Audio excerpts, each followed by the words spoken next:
Well, hello, and welcome back to Honkai Story.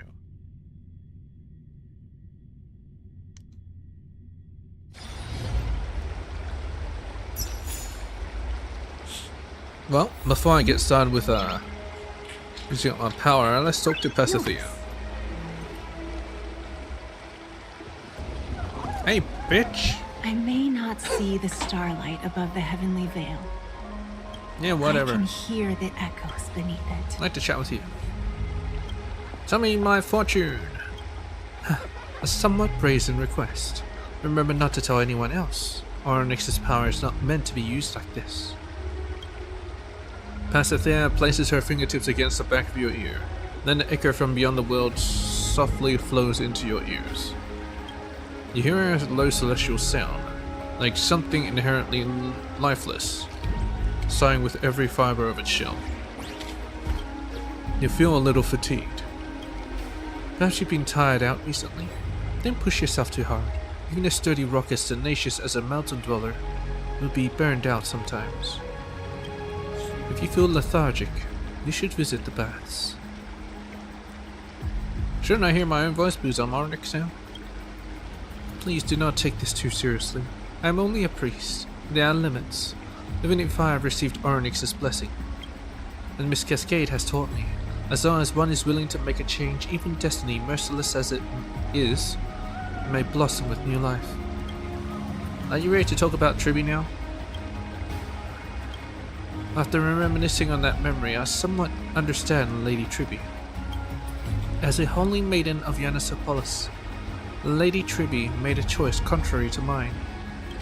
I don't know what she went through, but I'm guessing it must have been a heavy past that renders one's teeth clenched and one's mouth speechless.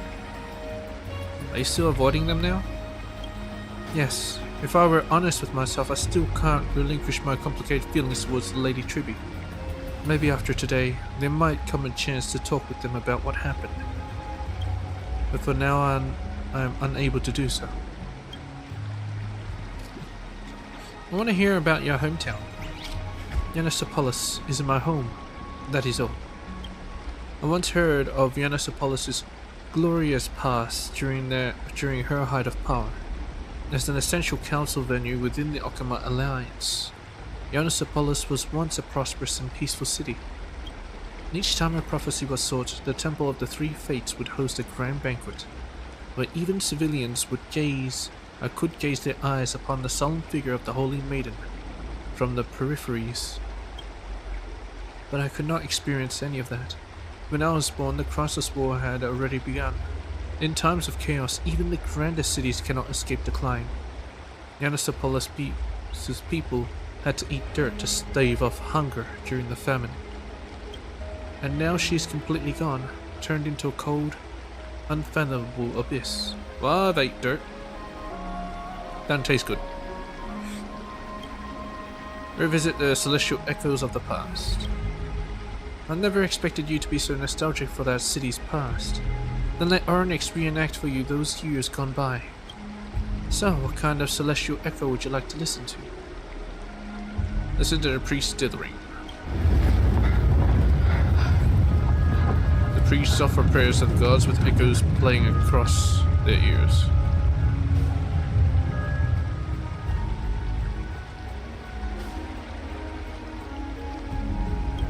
This celestial echo comes from the prayers of those serving the Titans, but their prayers were never to entertain the gods, but to have them protect the worshippers, the most devout of disciples and perhaps also the most craven of all.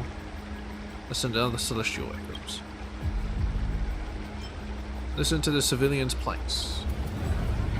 The believers clamor and shout, clinging to false hope.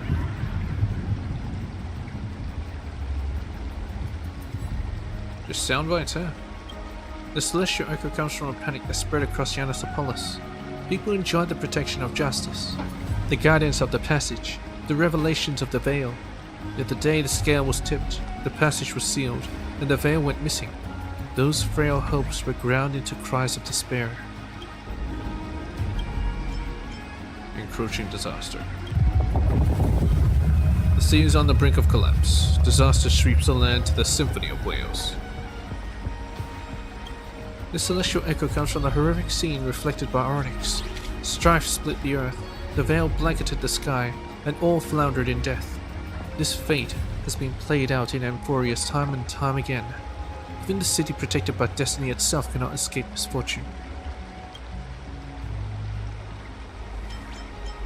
The horrors of adversity. The black tide destroys everything, and the exhausted linger and wait for death.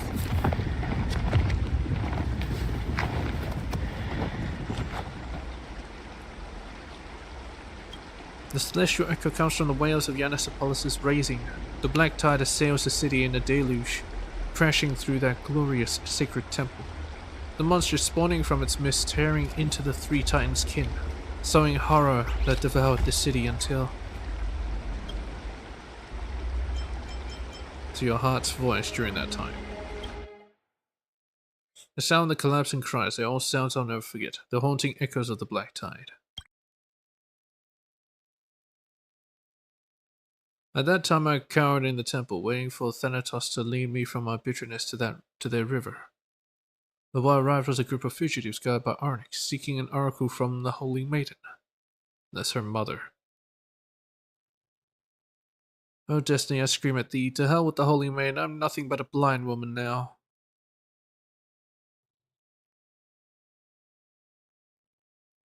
Yet, like the priest, I forged an oracle. In the darkness I clung to my childhood memories, barely piecing together the path that would lead to Okima. Then I pointed to the sky and said to them, let's go to where it's bright. Move ahead. The Time Titan has delivered a prophecy. We shall overcome the barriers of death and reach the holy city of Kefali.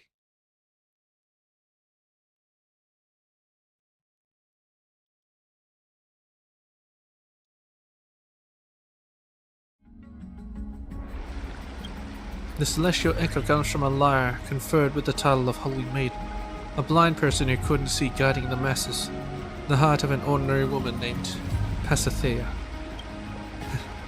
It's a bit embarrassing bearing my emotions for others to see like this. I don't actually mind it at all if it's you. Alright, let's finish up. It's okay, Miss Cascade. The days are long, the nights are endless, and we'll see each other again. Laurel brings messages. Fleeting melodies and solid notes.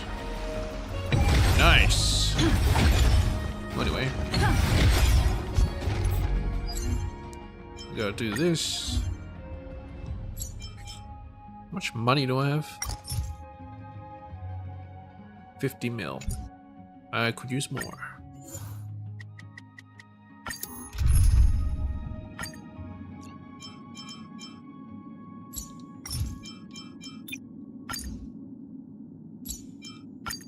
Don't worry, little Cass. Treat me.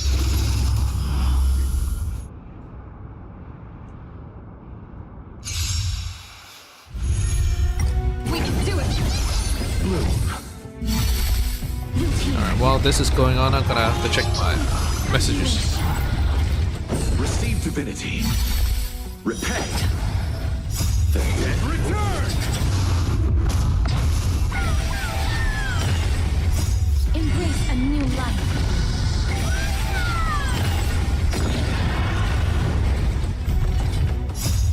We can do anything.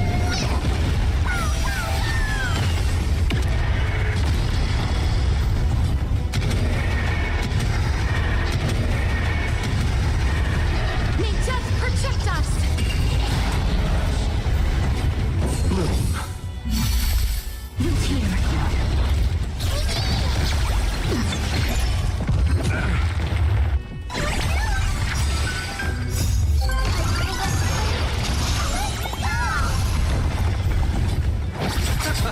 As you wish. Root here. Receive divinity. Embrace a new life. And return!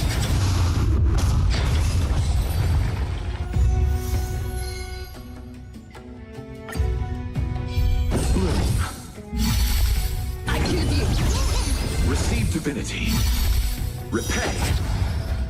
The dead return! As you wish.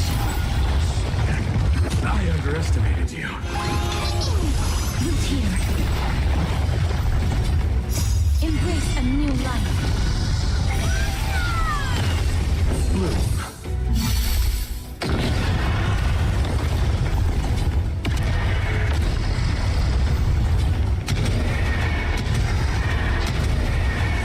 May death protect us.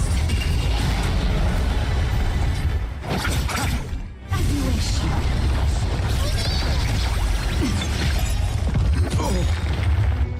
The dead return!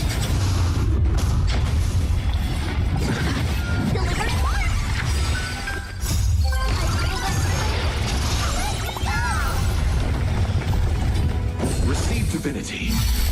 Repay. Root here. Bloom. We can do anything.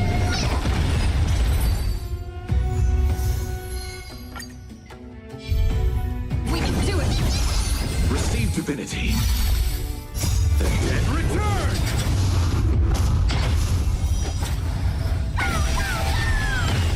As you wish. Root here. Embrace a new life. Bloom.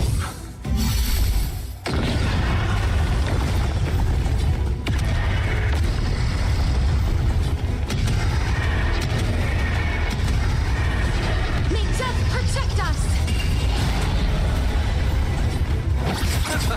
As you wish.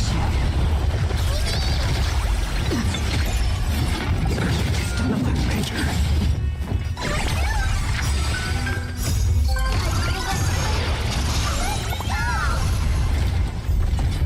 Receive divinity. The dead return!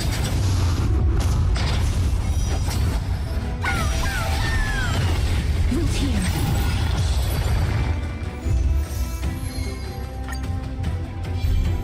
I choose you. Hey, David. Bloom. As you wish. Receive divinity. Repay. Good night. Do anything. Going to bed already? Root here. I suppose. Embrace a new life. I'm pretty tired too.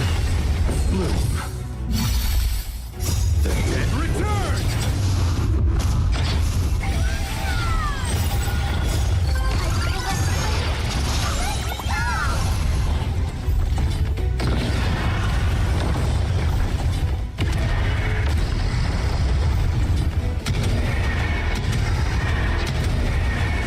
May death protect us.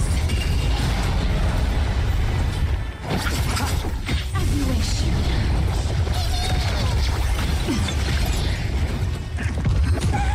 You don't know that, David.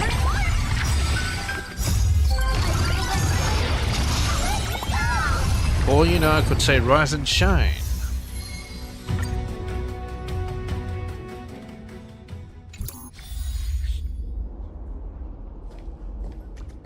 Anyway. Done with the dailies. What else do I have? Oh yeah, Divergent Universe. I probably should do that. Apocalyptic Shadow.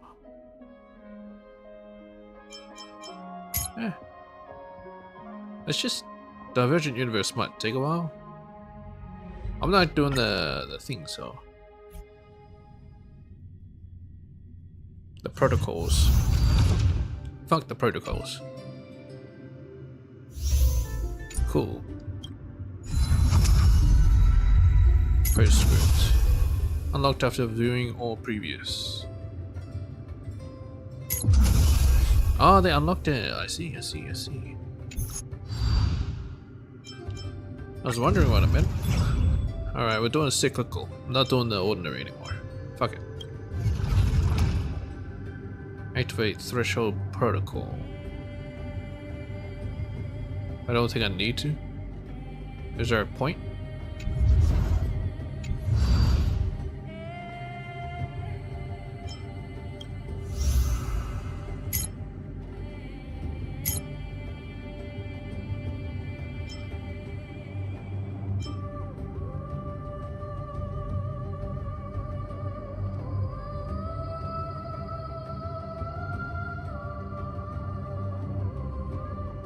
one character in the team.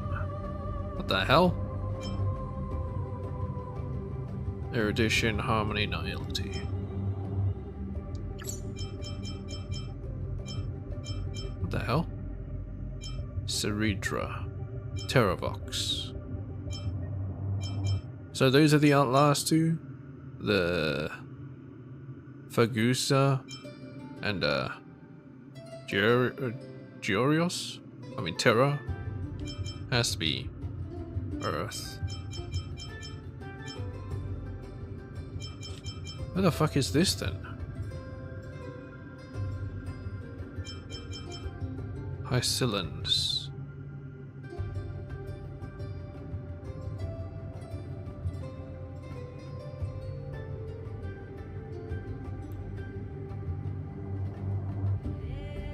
Hycillans. Well, the short answer is no. Oh, damn it. Just do cyclical, don't care about threshold. It's just a divergent universe.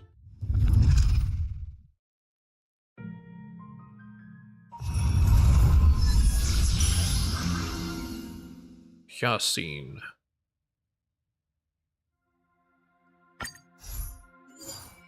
Sounds like abundance. Oh.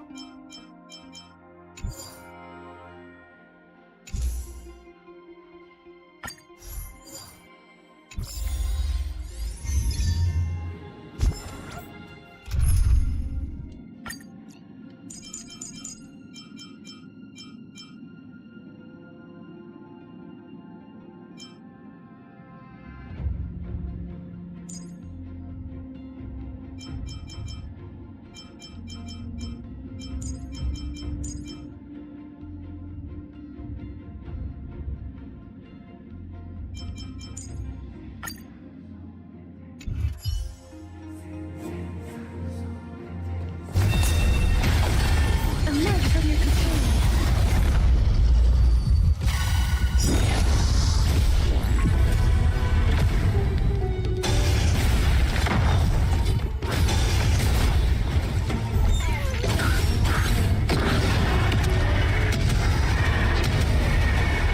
May death protect us!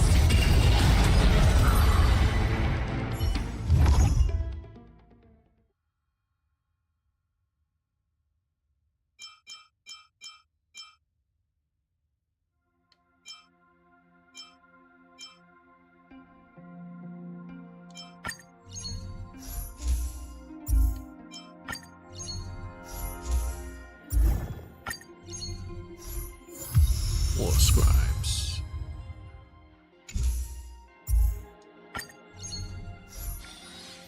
Seems I'm going destruction.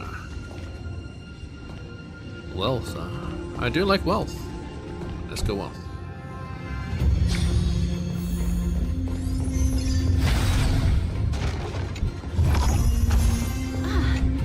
Make sure you keep it safe.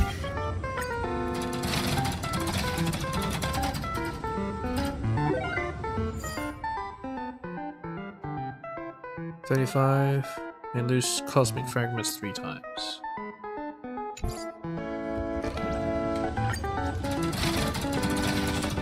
God damn it. So 2 charges already gone.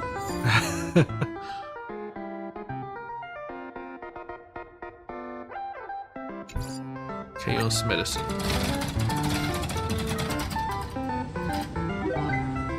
Nice. So if I understand it correctly, damn it, they should have lost 2 charges there. Yeah. Shit. Probably don't want to go into wealth anymore. Adventure maybe. Reward. Rewards should be good. Let's go reward. Please don't make me lose cosmic fragments.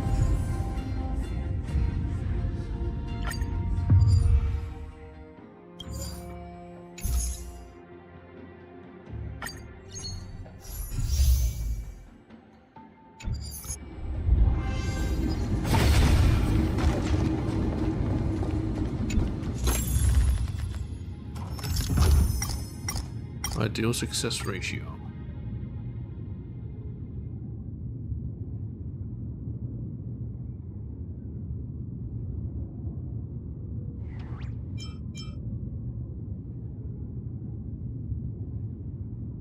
Obtain 1 blessings of 3-star rarity. Obtain 3 absolute failure prescriptions. Alright. Frozen. Afflicted with bleed. Consume HP to 40% of the character's current HP. Well, shit. That sounds awesome.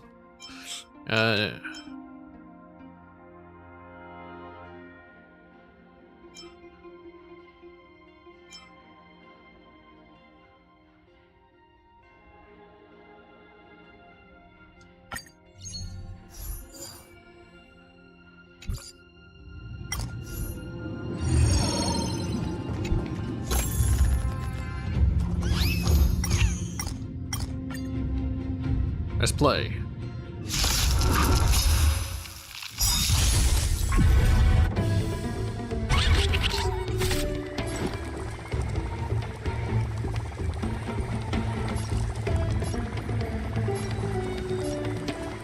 Let's just summon. I choose you.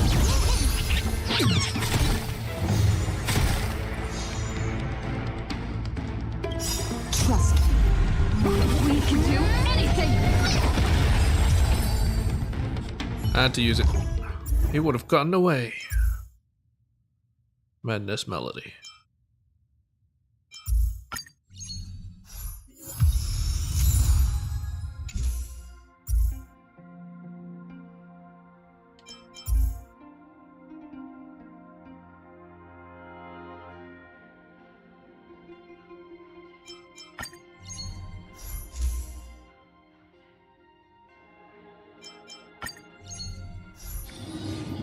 I can exchange that one.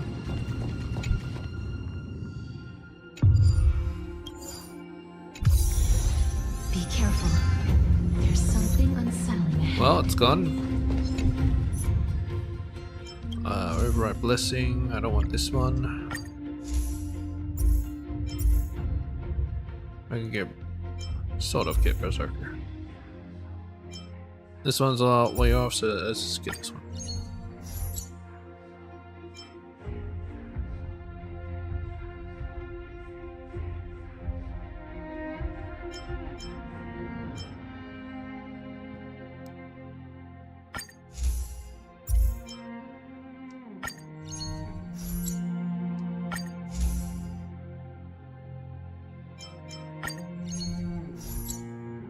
Shit.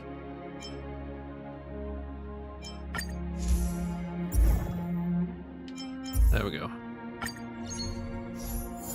Berserker.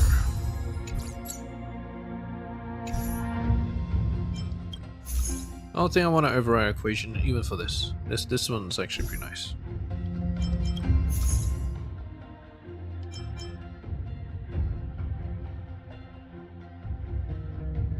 Lazar.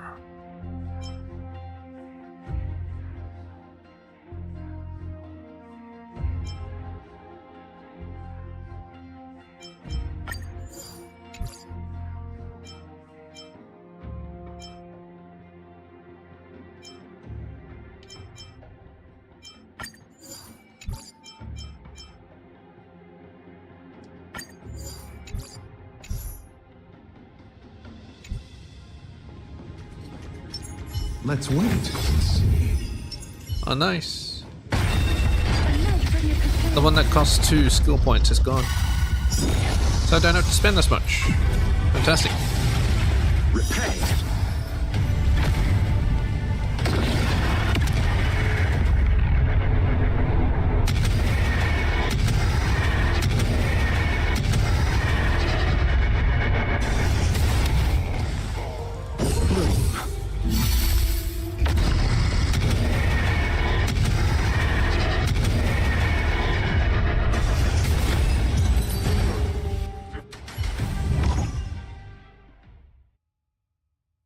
Might as well more of this.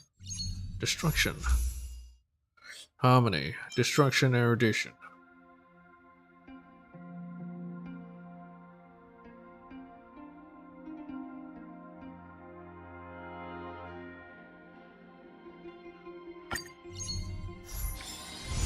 Is what's her face? Destruction. No, she's remembrance. I only have blade then. Oh well. Maybe I'll visit the store.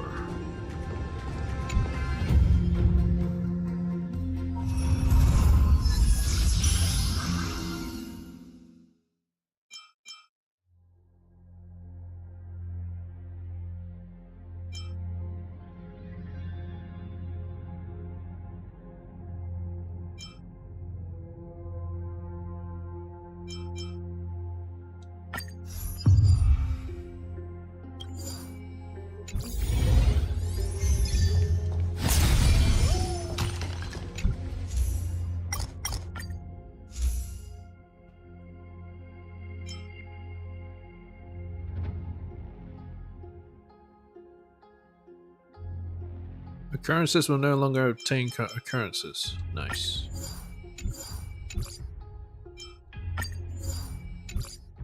Maybe I won't go to occurrences.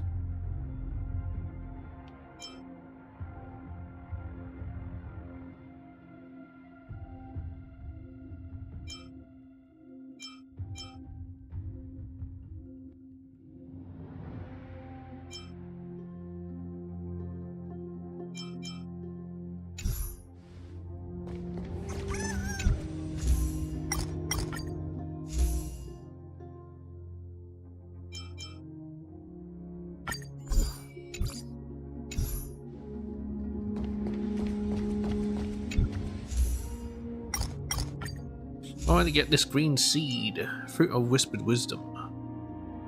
Give me this. Nice. Let's go to adventure, I guess. I'm not going to an occurrence.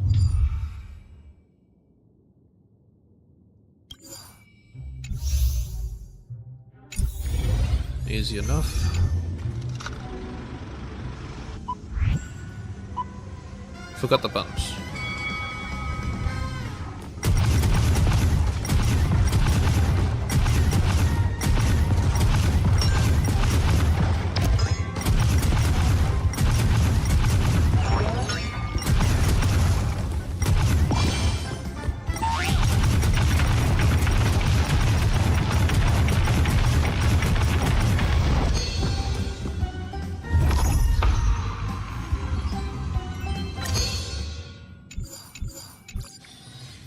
$50.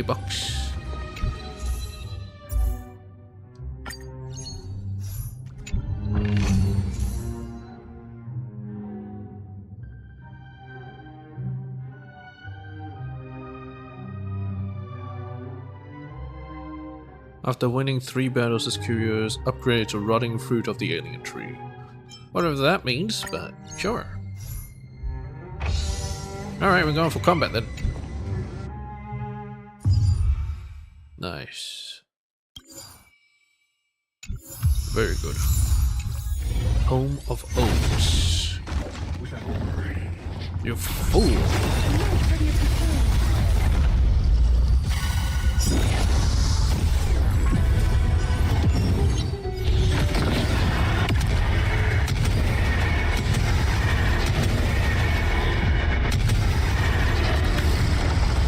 Receive divinity.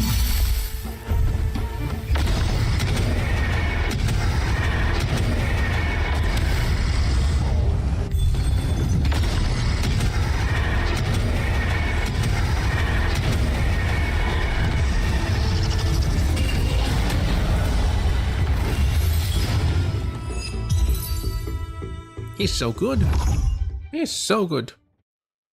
None of these are useful. Alright, I guess this. Remembrance. I don't get shields, but sure.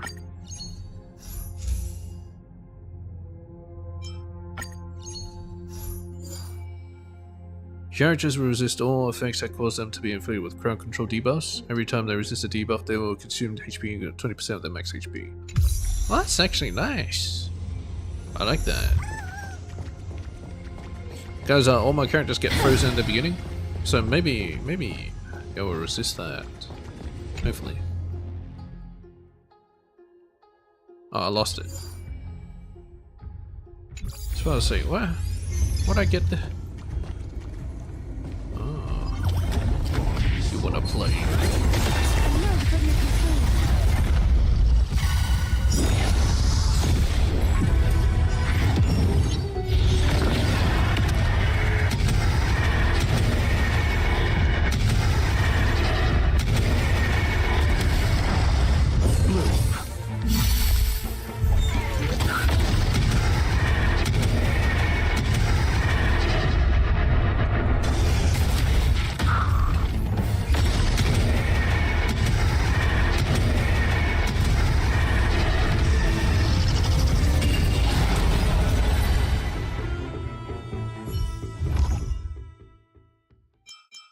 Defense? Sure, why not?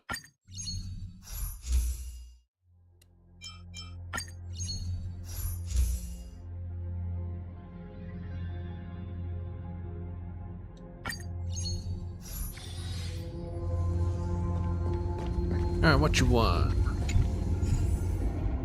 Oh, that sounds nice. What?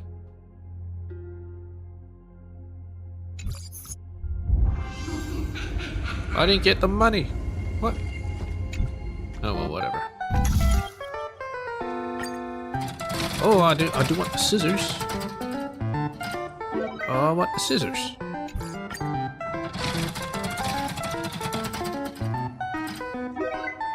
The scissors, please.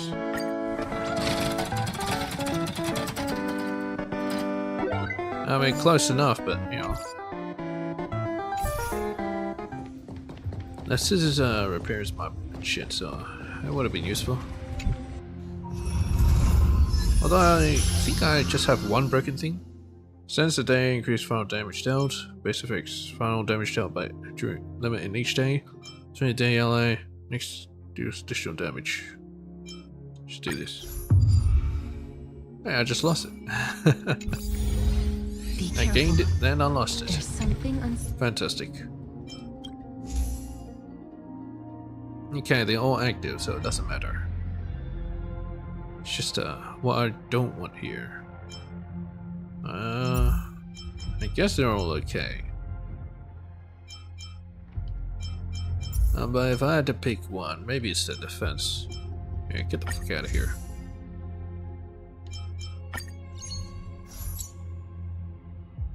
Not sure about that either. Let's see if I can get better.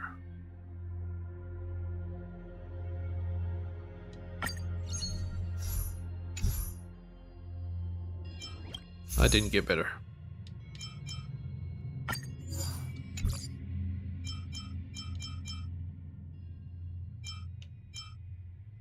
Can be converted to Blizzard.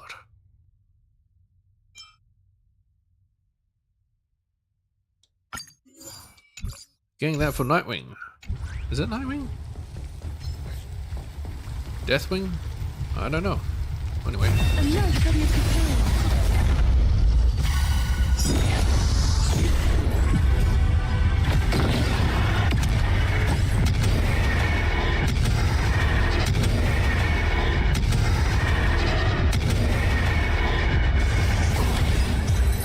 Oh. Okay.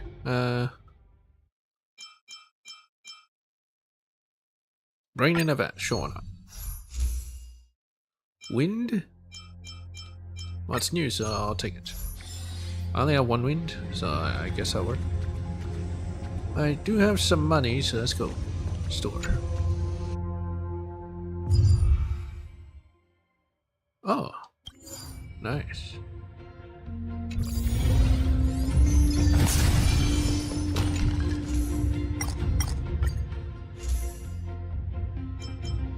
Greatly increase the chance of 2 occurrences appearing in occurrence domains, but only 1 reward occurrence will appear in reward domains. What? Oh, I'll take this first. Thank you kindly. Cheese! Yeah, why not? Doesn't sound bad, so I'll just take it.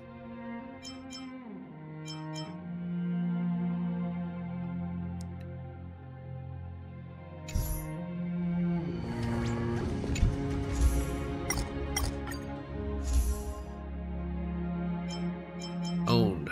Oh shit. I'll just take this then. Obsession.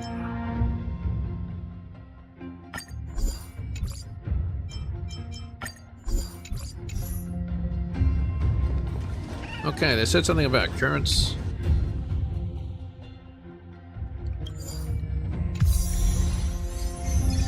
Glory Blood Era. Let's wait and see. Yeah! Absolute failure of prescription. That's okay. At least I don't get frozen.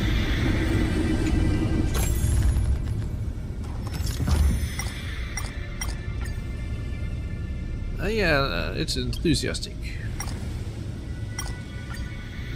Is there anything else kind of interested? Yeah, sure, why not?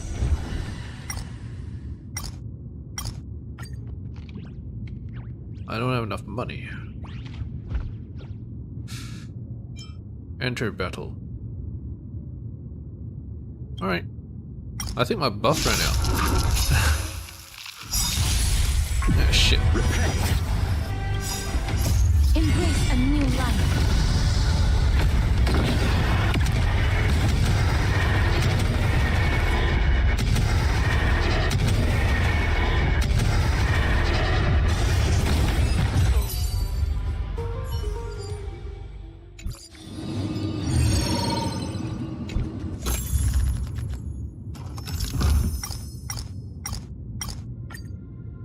Two curios, 2 blessings.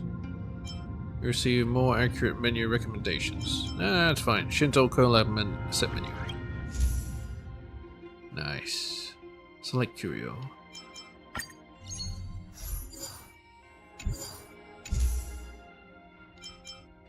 Less than 250 gain until you get 250.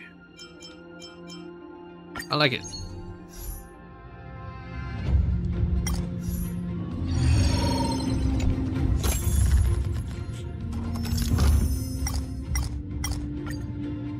Discard 1 curio, gain 350.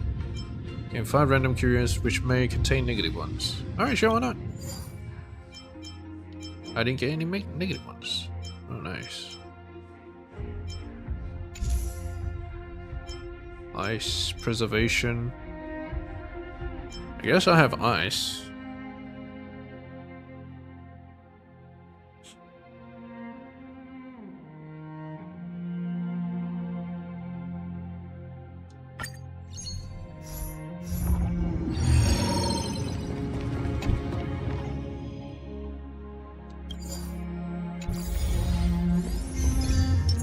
Let's wait and see.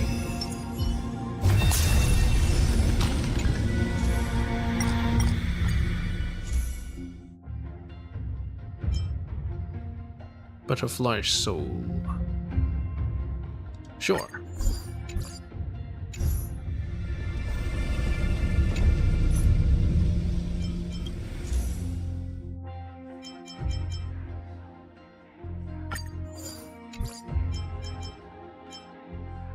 Shield effect.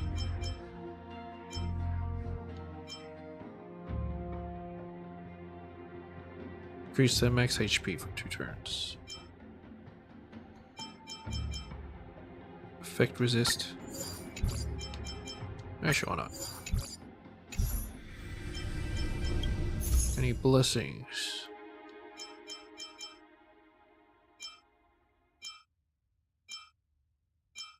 I mean, maybe the elation ones? There's a... yeah.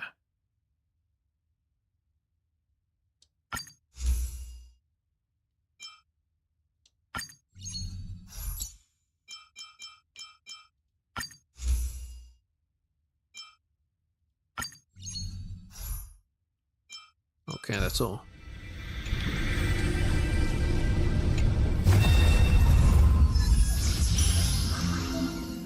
Instruction, press here to overwrite Golden Blood's boons. What? Try it out if you need it. I don't need it. Find on world-bearing sword.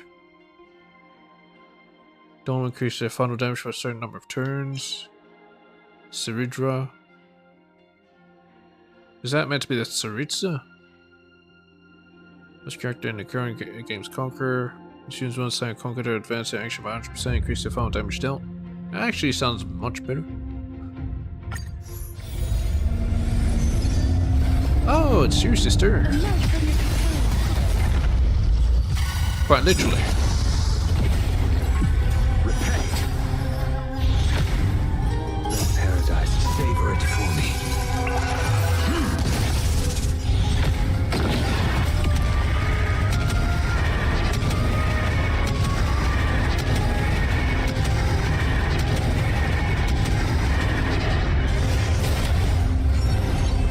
Receive divinity. Nothing major.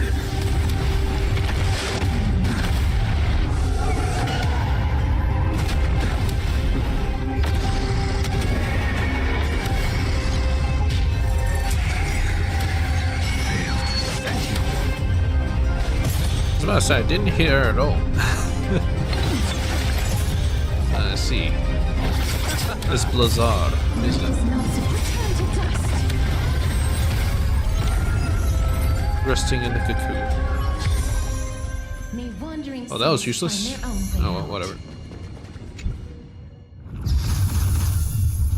Nice. Save.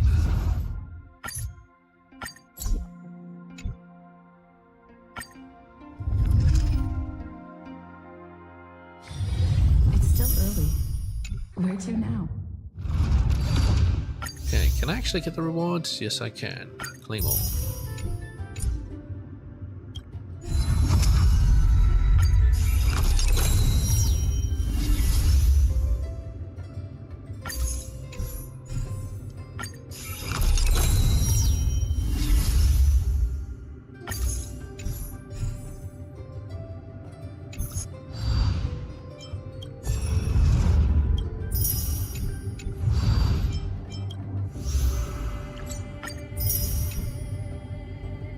Okay. I guess let's get on with the story.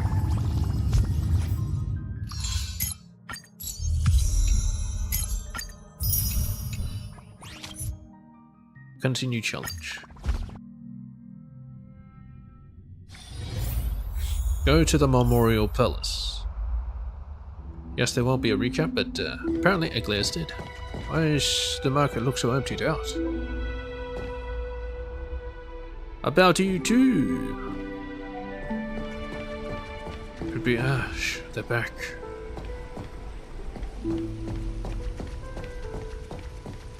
Shouldn't the holy city be safe?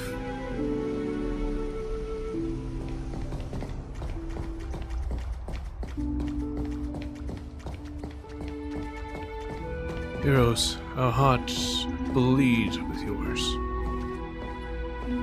What happened? Murderer? The Council of Elders, obviously. What's this? It's like a glitched... Which symbol is this? Is it passages?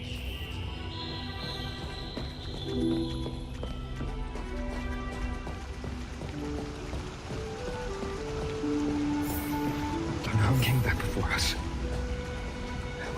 Maybe he's heard something.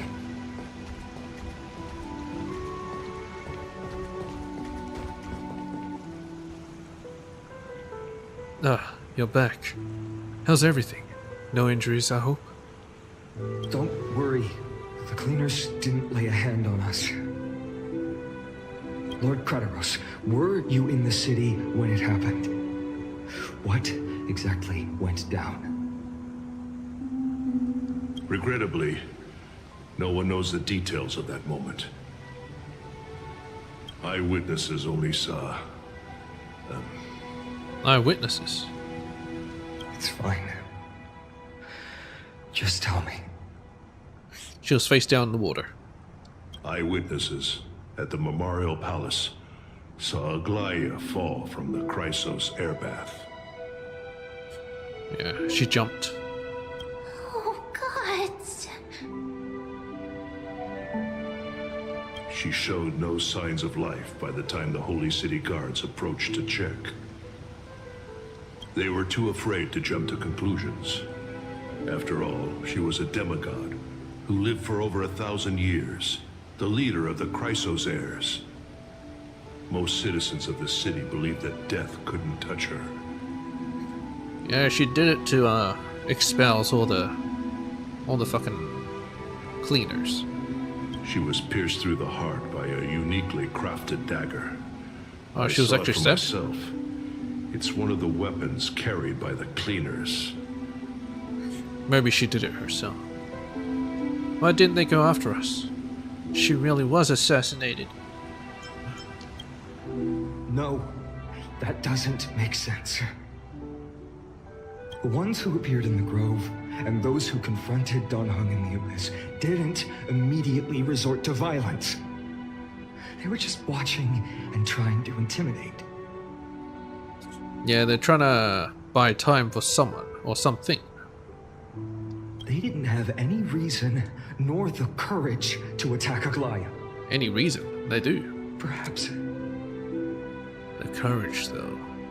I mean, hate's good enough, right? Speculating blindly won't help. Let's go find Lady Tribby, as she understands understands Aglaya's mind best. I'll stay here to lead the guards and maintain order. Find out what happened, but don't take too long. With Aglaya gone, someone has to take her place and lead Akama. And it shall be me, of course. Also, Miss Hyacinth was the one who declared Aglaya dead. You might want to speak with her. Thank you, Lord Craterose. They'll probably be the best person to speak to.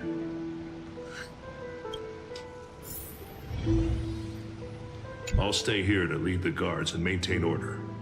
Find out what happened, but don't take too long. Also, Miss Hyacinth was the one who declared it. Alright. Head to the Crossos Airs bath.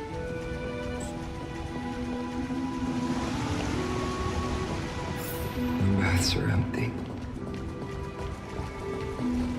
This isn't feels like bathing in the water.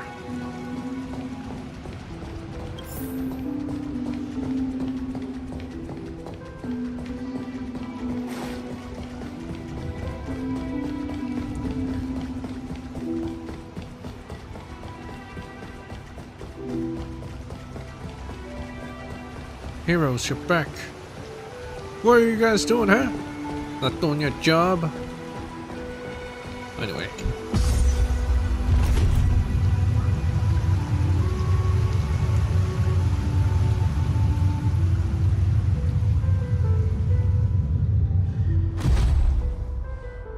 Hyacinth. You're back. We heard from Kratos. Are you alright? I'm fine. I've been staying close to Lady Treby and Lady Trinan after the incident. It's The cleaners great go that you after could her? come back so quickly. They need someone with them now. How are the two of them holding up? You witnessed Aglaya's... Not well. After all, we witnessed Lady Aglaya's last moments. I tried to treat her immediately, but even the sky's blessings. Declaring her death was the hardest thing I've ever had to do as a doctor. That was the hardest? Lord Finan, don't push yourself. You're carrying a heavier burden now. Please, don't fall. It's fine. I can handle it. What I've lost is a mentor and a comrade in arms. But for Treeby and Triton, they've lost a 1,000-year-old bond. Like they're losing a part of their lives. It's kind of like how Zhongli You should feels. rest, Aizen. You've been awake for a long time, haven't you? We'll handle things from here. Okay. See you later, everyone. Next, we should visit Lady Treeby.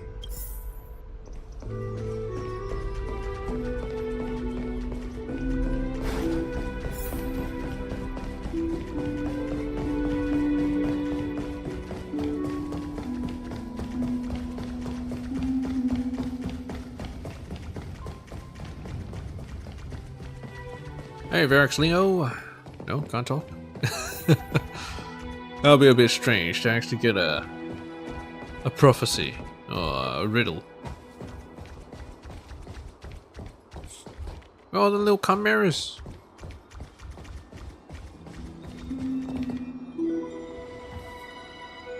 Snowy. Little Gray. You're back. Lady Treeby, Snowy, don't. Please don't apologize to us. You went to the Grove to prepare yourself for the threats to Akuma. You didn't do anything wrong, so don't be hard on yourself. We were always by Aggie's side throughout this long journey, so we understood her thoughts better than anyone. She knew she wouldn't see the end of the Flame Chase journey, yet she gave everything without hesitation for the future of everyone.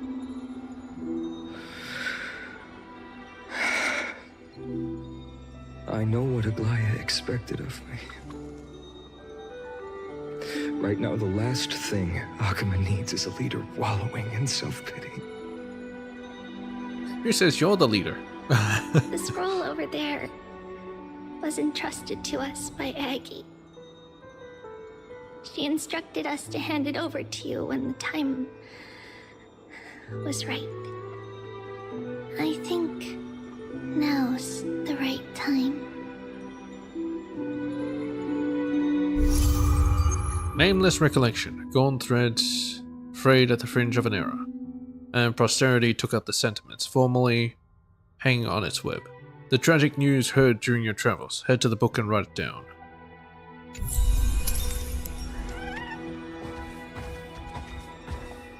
Review the memory fragment. Hello. Aggie, I still remember the taste of that oatmeal. See you tomorrow morning. I'll prepare breakfast for you then.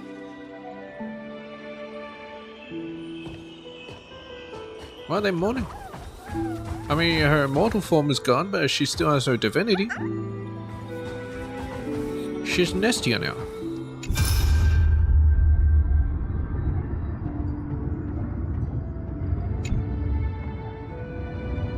Aggie, so you really don't have to take the medicine anymore? No need, teacher. Medicine can only steady my flesh, but it cannot stop the decay of my soul. I've already borrowed too much time from this world, and now the time is up. Now is the best time for my exit.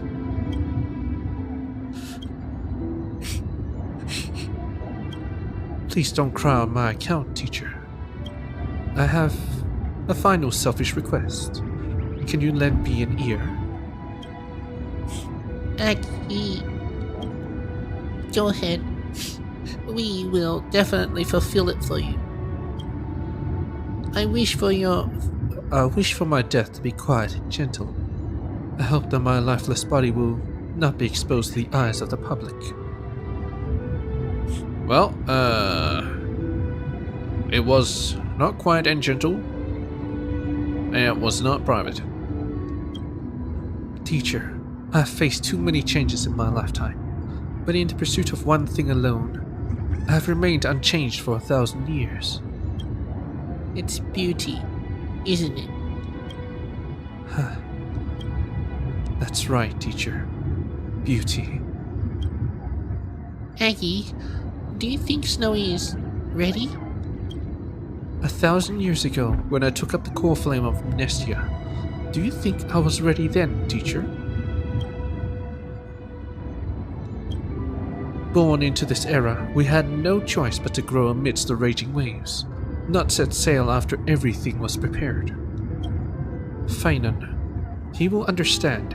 He will grasp the duty I've left to him. He is mature enough now, no longer blinded by anger or hatred.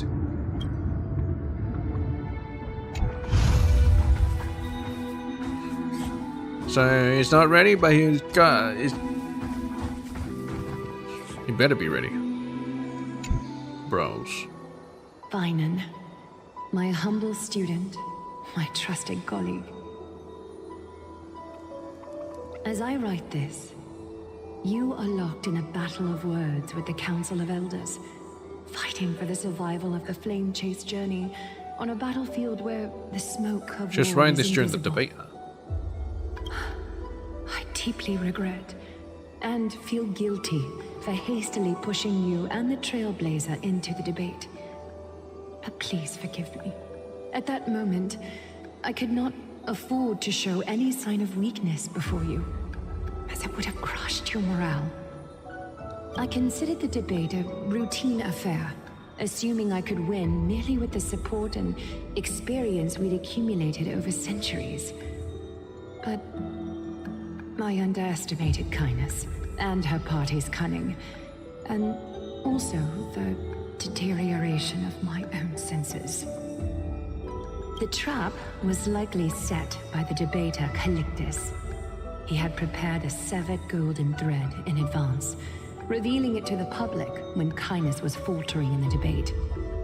He claimed I was reading everyone's thoughts with the golden thread to cheat in the debate. I could have countered that low tactic in 100 ways, but my words slipped out before I could even think about them. With deceitful scoundrels like you in the crowd, I have no choice but to rely on the golden thread to keep watch over everything in this holy city. That doesn't sound good. You can imagine the reaction that comment provoked. At that moment, I felt my time was running short. The divinity in this body might be eternal, but that is not the essence of me. I am a daughter of humanity, born of my mother, and I will die as a human. Human that's lived 1,000 years. Realizing that my humanity was fading, I began to plan my exit. What kind of departure would not waste such a belated death? I have yet to find the ideal answer. So she wrote her will into this as well? But I knew I couldn't simply fade away in my sleep like anyone else. The serpents have always lurked in the darkness, terrified of their heads being cut off by the golden thread. If my departure were to be calm and uneventful, it would only lead to a swarm of those serpents emerging from their nests.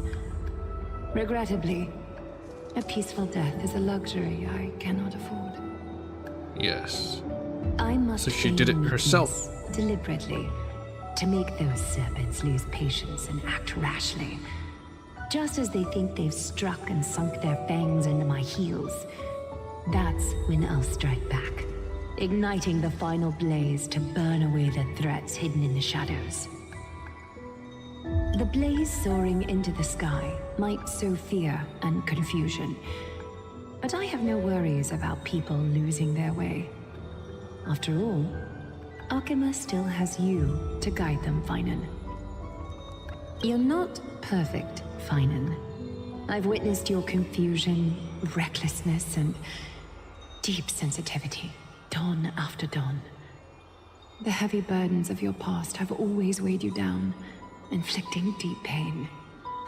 I swear to God, if he says that name of that place again, holy shit. Keeps name dropping it. I don't want to hear it. Yet, You embrace everyone's imperfections, always ready to find the precious qualities hidden beneath their rough exteriors. Unconditionally. That might be what sets our Sky Father Kefili apart from other deities. They recognize the imperfections in their creations, yet still choose to shine their light on them, offering protection with unconditional love. Finan, while you zealously pursued strife, believing it to be your destined path, from the very beginning, my thoughts have never changed. She always viewed him as world You are bearer. the destined world bearer of Amphorius, the gate to Amphorius's future. He is the Flame Reaver. Go, complete The true flame future of chase journey of Amphorius. the prophecy, ignite the stars, and inspire hope in the hearts of humanity. I will be waiting at the end of the West Wind, looking forward to the miracle you will create.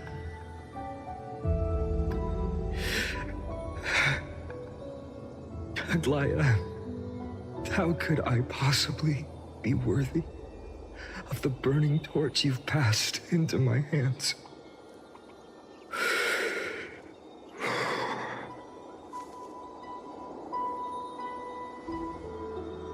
Along, can you do me a favor? Whatever I can help with, just say the word. Please deliver a message to Lord Krateros. Have him gather the Holy City guards and the Kremnoans to spread the word from door to door. It's gonna hunt them At the down. lucid hour tomorrow, Finan That's will because- speak at the Memorial Palace. That's why she died. To rout the cleaners and all who threaten the flame chase journey. That's the point. And so he has to go and hunt them down, one by one. Urge everyone who has concerns about the Holy City's future and the Flame Chase journey to attend this gathering. Tell them Aglaya has left Amphorius the seeds of hope. Understood. Thank you. It's been a harrowing day for everyone. Please make sure to rest well and collect your thoughts. I need to prepare. Is that Cartonis? Finan, Cartonis has arrived. Cartonis. What am I brings announcing you to for him? Memorial Palace? I plan to get everything settled before coming to see you. Is there something urgent, Cartonis? Here's your weapon. And here's the talisman. How are you holding up, I wanted to see. Oh, I see. Better than I expected, you seem. There's no room for doubt anymore. It's time to take action and show everyone that the leadership of the Chrysos heirs is still strong. Right, your assessment is. Now, here. Take this. Is this it? Oh. You've completed it.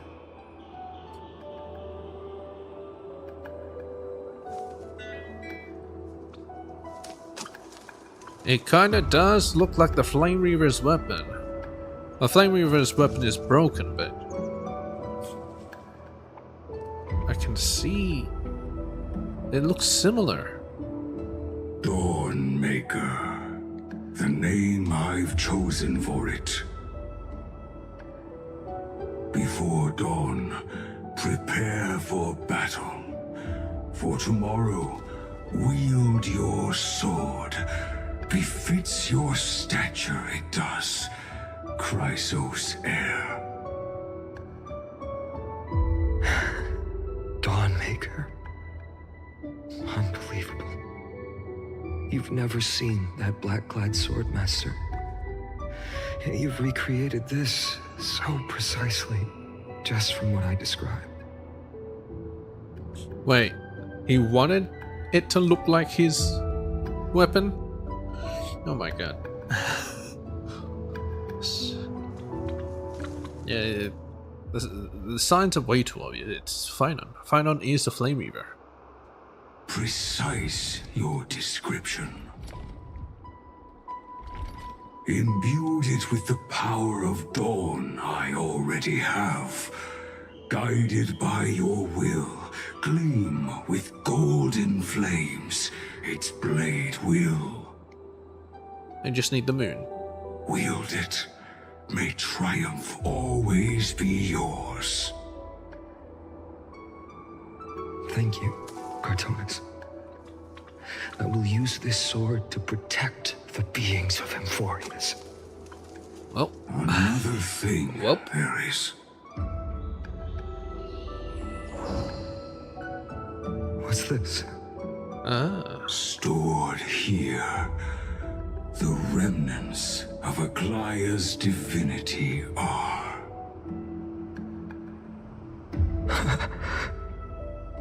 This was her commission. Her death she had long foreseen. Can she still hear us? It's difficult to confirm. About divinity, we know very little.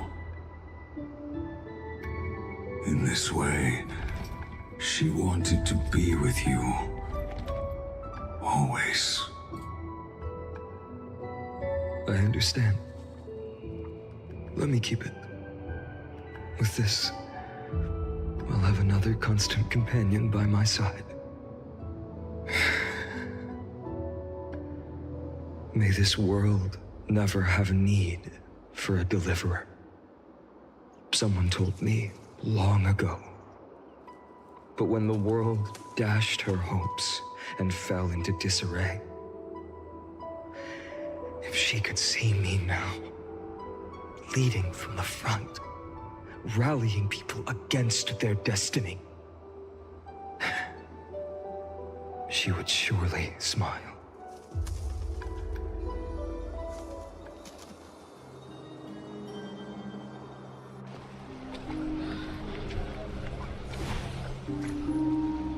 How will the Holy City continue without Lady Goldweaver?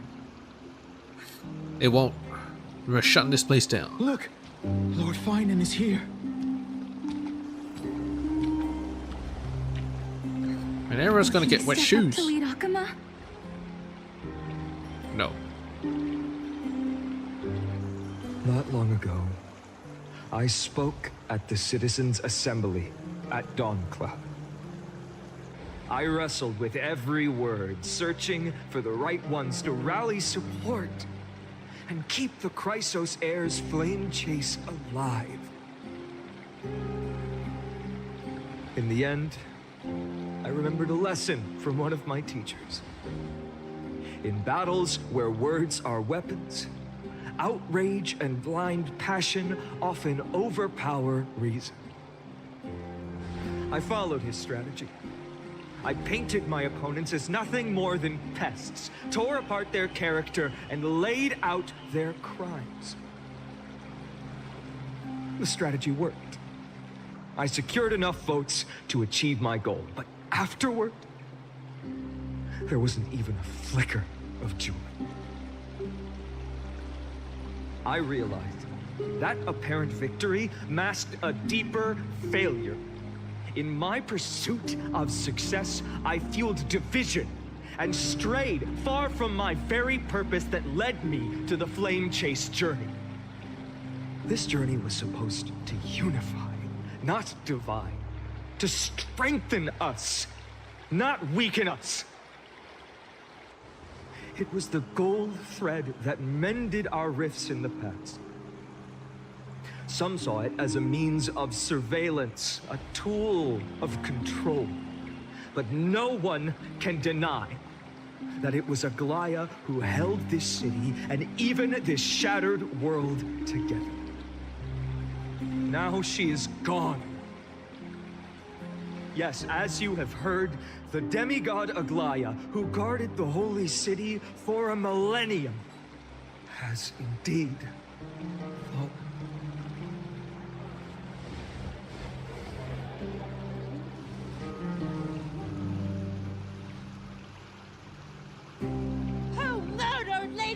Weaver!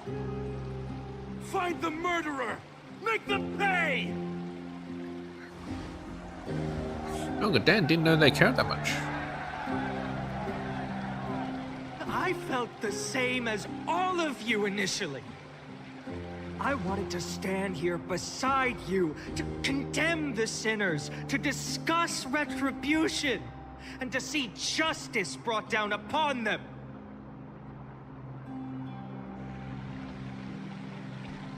But my perspective has changed.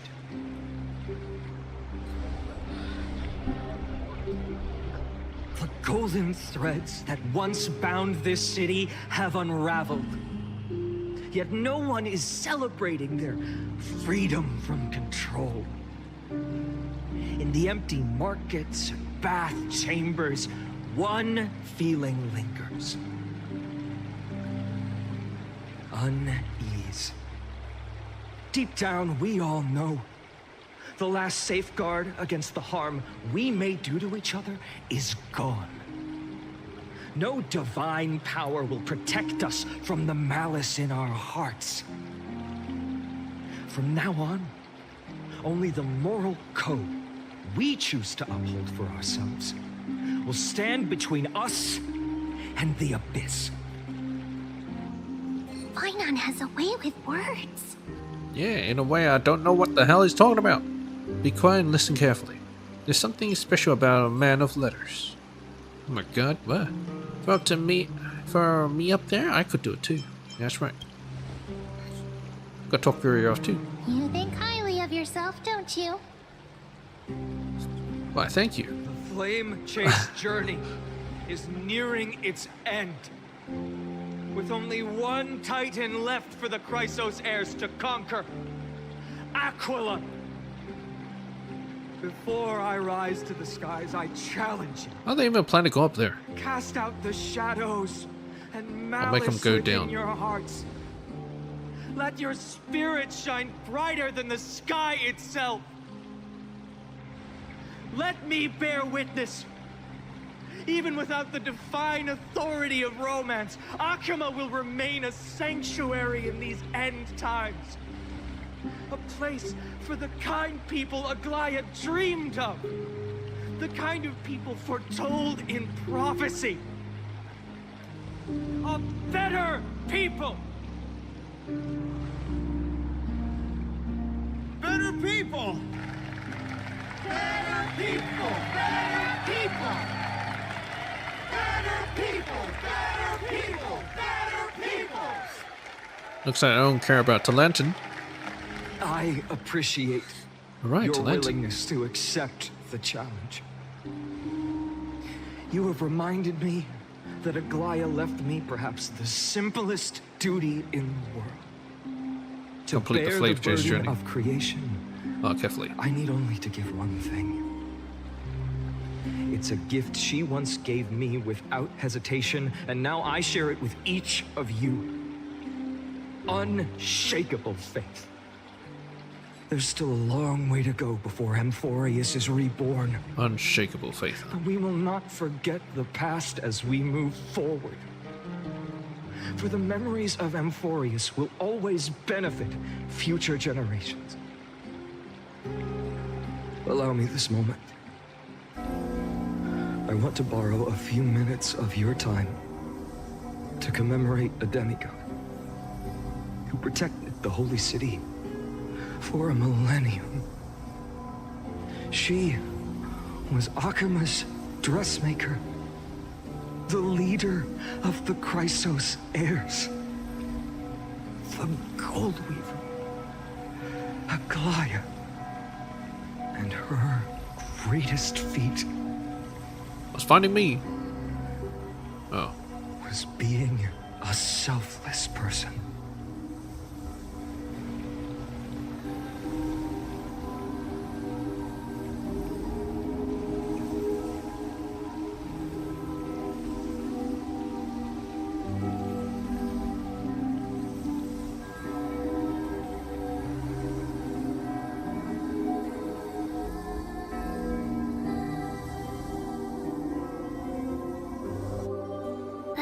singing sounds so familiar. There's his weapon. That's our song, and Snowy used to love it. Yes, Lady Trian. For that child filled with anxiety, your songs always dispelled the clouds in my heart. Even if for just a moment. Snowy was so cute and kind when he was little. Now, you've grown so much. Maybe not as cute, but still just as kind.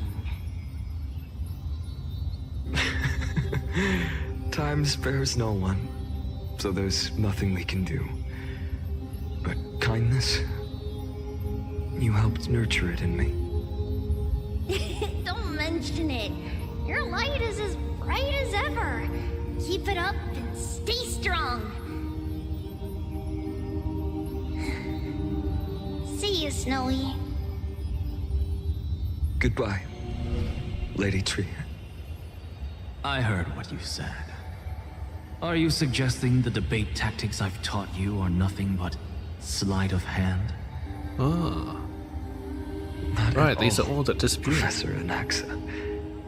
Honestly, without those techniques you taught me, the Flame Chase journey might not have survived.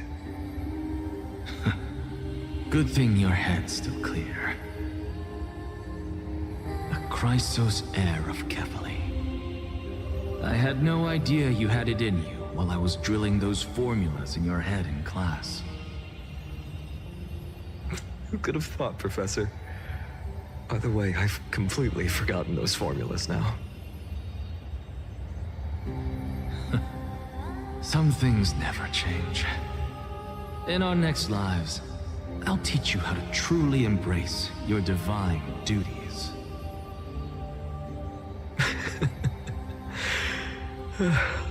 I'll be waiting. Goodbye, Professor Anaxa. Miss Castros? Aren't you going to say something? Lord Finan, you have always been so approachable. Ever since we first met, you've seen me as a friend. It was the first time I understood what everyday friendship was like.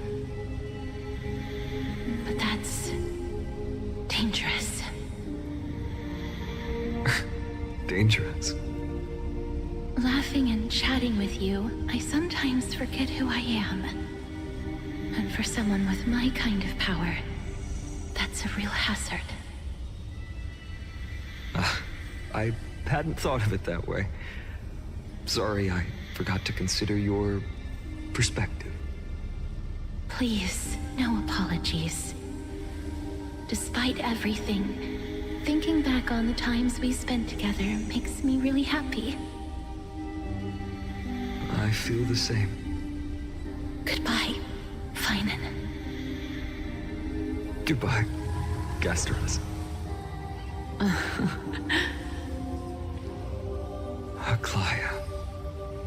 Remember, Finan, after completing the flame chase, leave the decision to initiate the miracle of Genesis to the Emporians. The Chrysos heirs are the executors of the prophecy, yet they, the people, are the true masters of this world. Rest assured, I always keep your teachings in mind. The difference between a presumptuous hero and a tyrant is a fine line. Well said. You've got a good memory. It's late. Anything else you'd like to add? Anything else? Even in your imagination, I'm not one to show my vulnerable side. No worries. I've long understood how difficult it is for you to open up completely. Thank you for bringing me here, Aglaya. You saved me. Maybe what I wanted to save wasn't you, child, but this crumbling world. Goodbye, Finan. Goodbye, Aglaya. And he'll save it in his own way. Did you forget me? But he's not gone. Forget you. Like I'd ever. It's not We transparent. aren't parting ways forever. You're just off to guard the gates at Castrum Kremnos.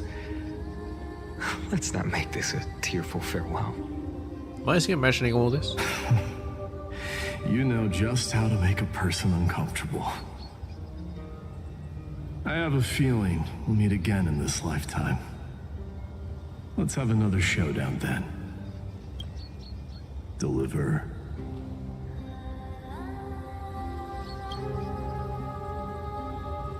That's very confident of you. I've changed since then. Have you seen this sword? It's a masterpiece freshly forged by Cartonis. Hey, that one looks familiar. A bold statement for a mere mortal who hasn't yet claimed the power of a Titan. He's about to claim them all. See you around. He'll truly bear the Finan world. of Ides Elysiae. God damn it, Mighty! He's the one It's a that date. dropped it. Mightymouse. What a poignant, yet splendid journey. Was that Mem? And it's still not over yet, is it? Yes, Cyrene. Cyrene. I was Her right. sister. His In sister. the end, you did become the deliverer in this story. A lot has changed while you were away. I've met Is so that meant to be many Alicia? people, tried so many things. I've found new resolve. And I've let go of some attachment. I'm not the same person I used to be. But to me, you've never changed at all, Finan.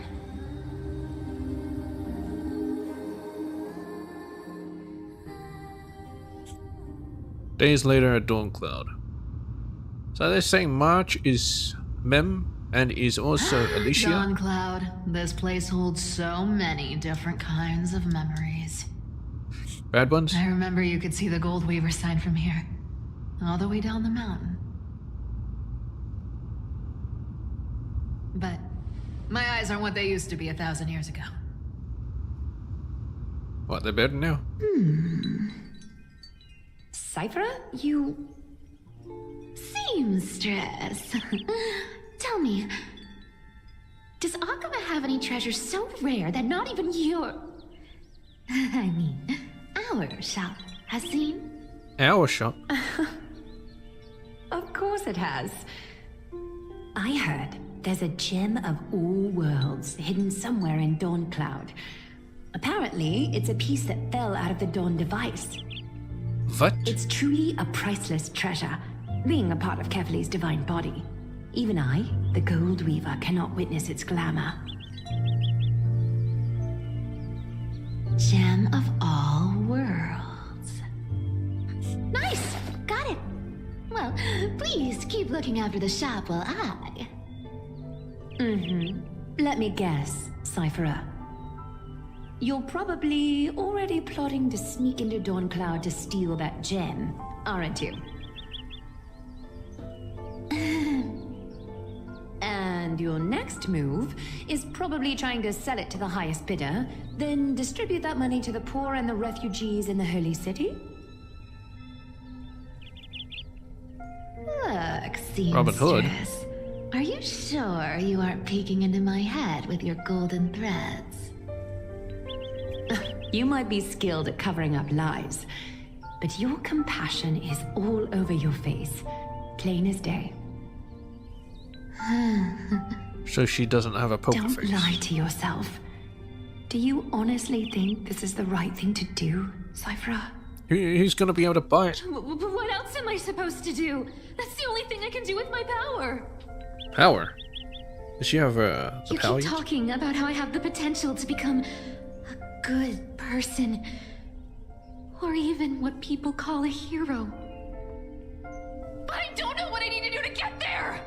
I can't weave golden dresses like you! I can't sing as well as Miss Hycelan's! And I definitely don't know as much as Big Sis Treeby! The only things I'm good at are the underhanded street smarts that no one even respects. But I still want to be worthy of you. I want to prove that you've made the right choice. Even thieves can dream. Right?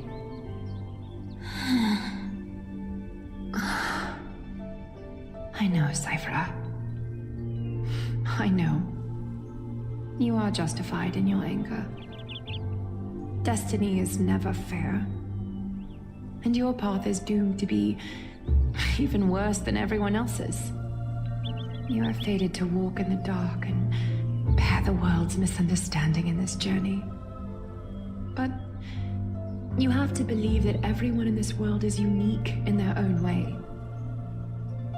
I am convinced that you're the only one who can bear the authority of trickery, even if you have to contend with the legendary 300 master thieves of Dolos.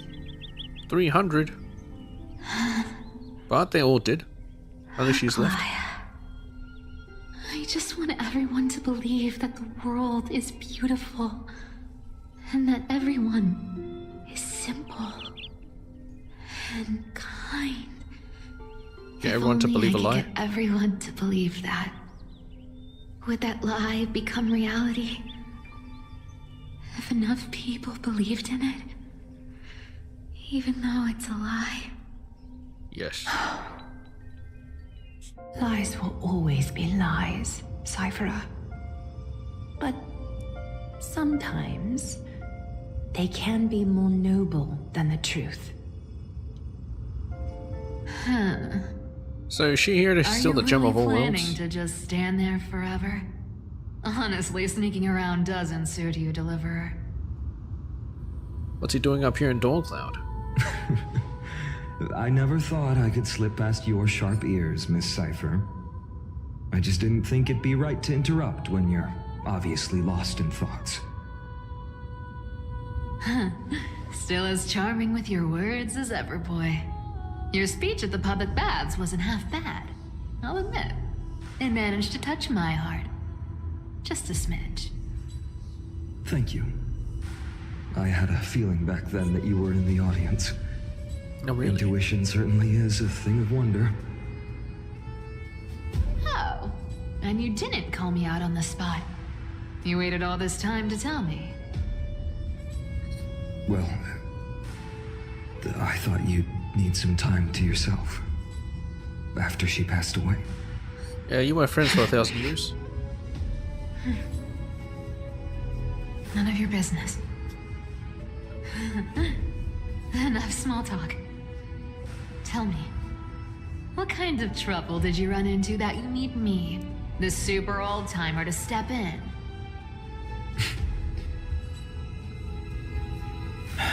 We've only met a couple of times, but you've always gone straight to business. I respect that about you, old-timer, so I'll cut to the chase. You're probably Old-timer. aware She's not that Fu Hua. Aglaia has earned the support of the entire city for the Chrysos heirs. Everyone believes that she died at the hands of council members who were against the flame chase, and the citizens' fury has been dragging these schemers out of the shadows one by one. Does he not think so? But they didn't get everybody. To this day, we still haven't found Elder Kainos, the leader of the cleaners. To this day? Was it Tuesday? I mean, to this day. Has it only been one day? Not even one day? Ah, I see. You're afraid she'll do something wild now that she's pushed into a corner, aren't you? Yes. I believe that Kefali's core flame, forever enshrined above the Council Theater, would be the opposition's final trump card against the Chrysos heirs. What, they're gonna steal it? We're setting out to campaign against Aquila in a few days. With the Chrysos heirs gone, it'll be their best chance to strike. Isn't it their magic that they use to protect it? You think those desperate dogs will try to snatch the core flame while you're gone? Yeah, and hide it away. So, you want me to give them a nice long walk while you're away, right? Or you could steal it for us. You sure saw right through me, Miss Cypher. I know exactly what you can do. Godlike speed, perfect disguises, untraceable movement, and that most enigmatic authority of trickery. Steal it from their stolen hands. Please, use whatever tricks you need to protect Kefali's core flame. Even if you have to deceive the rest of the Chrysos heirs as well. This sounds like something they would say at the end Hey, of an Deliverer. arc. Do you honestly Like a think flashback. that there's no way I'll turn you down? Do you even have any plan Bs if I decide to nope out on this? You won't. As the demigod of trickery, there are no other trump cards in the world that can outrank you. I'm sure you know the answer to your own question, Miss Cypher. What confidence. You talk as if you have everything in the palm of your hand. Huh. So you did learn a thing or two from her. I'll give you that. Then let me tell you something you don't know. The Flame Reaver. They've been watching Akama closely. Planning a chance to strike? Bet you didn't expect that, huh? I've been tracking them all this time. And this is my conclusion. Waiting for That you to bring lunatic may have Aquila lost back. their mind. But they're no fool. Why do you think they haven't made a move on Akama yet? Because he doesn't have all the core flames. He's waiting for them all together. Until the last one. Then he'll make a move. Professor Anaxa once analyzed this. He thought it was probably because Kefali's core flame was protected by the Council of Elders' secret arts. Sacred Art's my foot! I could break those mechanisms with a flick of my finger. Really? Do it now. Allow me to let you in on the actual secret. They probably held off from attacking Akama because the Seamstress's defense network was way tougher than you thought. Defense network was tougher. But it's not anymore, right? Now that she's gone, and you're heading out to the Eye of Twilight, with the city's defenses in shambles. What a dangerous situation we find ourselves in. But since you're the one who brought it up, I'm guessing you already have a solution in mind. She'll steal it and hide it away. Just look how ridiculously calm you are right now. But you guessed it right. Consider this a 2-for-1 deal.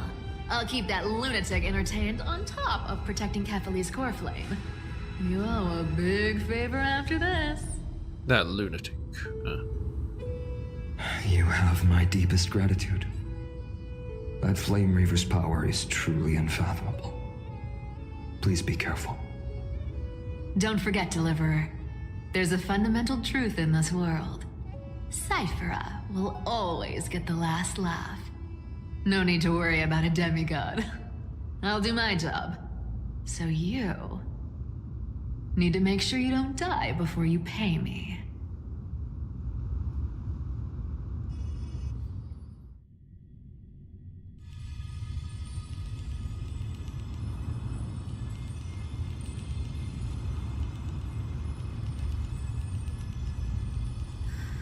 I'm back.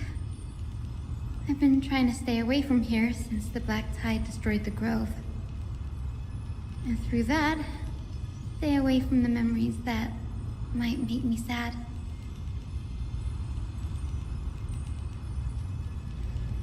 But the wind keeps pulling me back. Maybe that's the Twilight Courtier's duty, after all.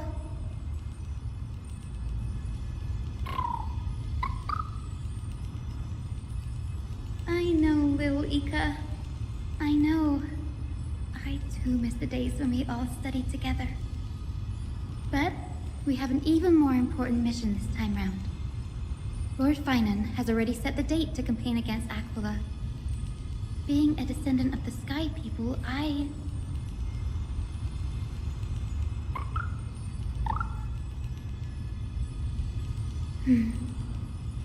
You're right. At least I can still afford to get lost in thought once in a while. Oh, ancestors. Please wait for just a bit longer. The time I spent in the grove deserves some reminiscence. So she just came here to reminisce? Just came here to spend some good old time.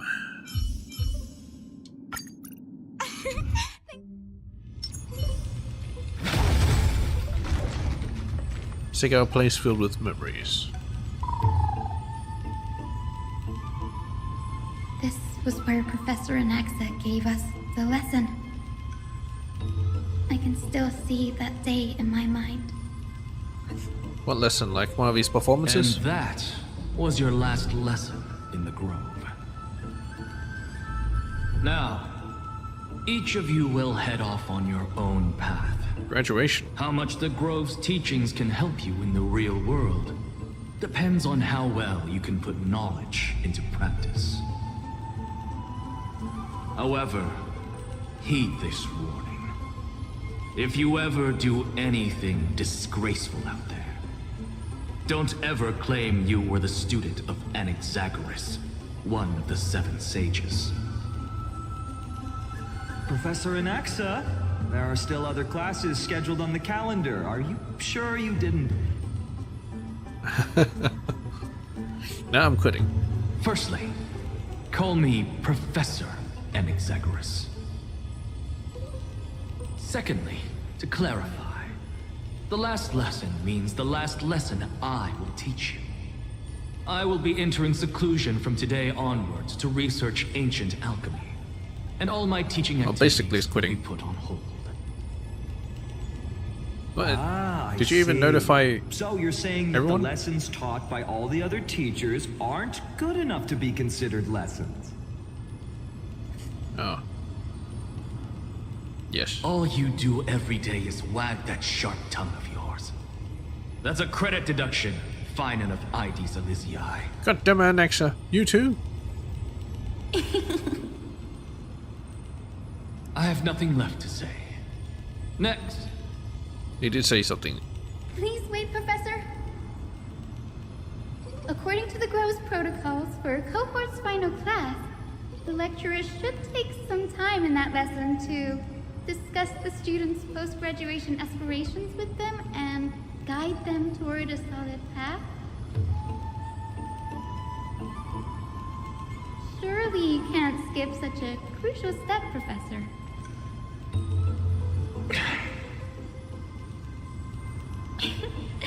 The teaching assistant, Miss Hyacinth, is truly Professor Anaxa's nemesis.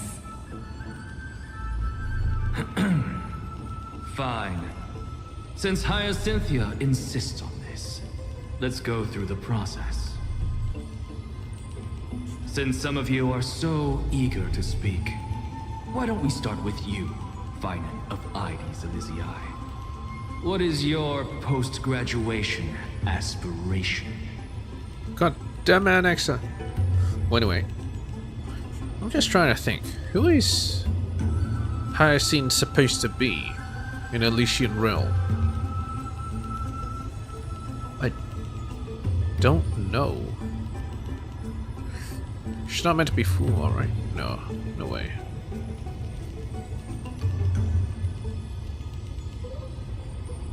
Yeah, you Sakura.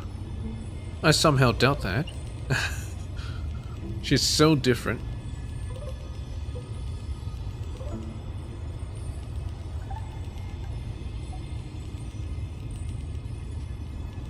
I actually have no idea. nothing's coming up. Or maybe Grisaille? Maybe. I wonder what's Calpus and all this. Maybe he's Terra. Is Jorios?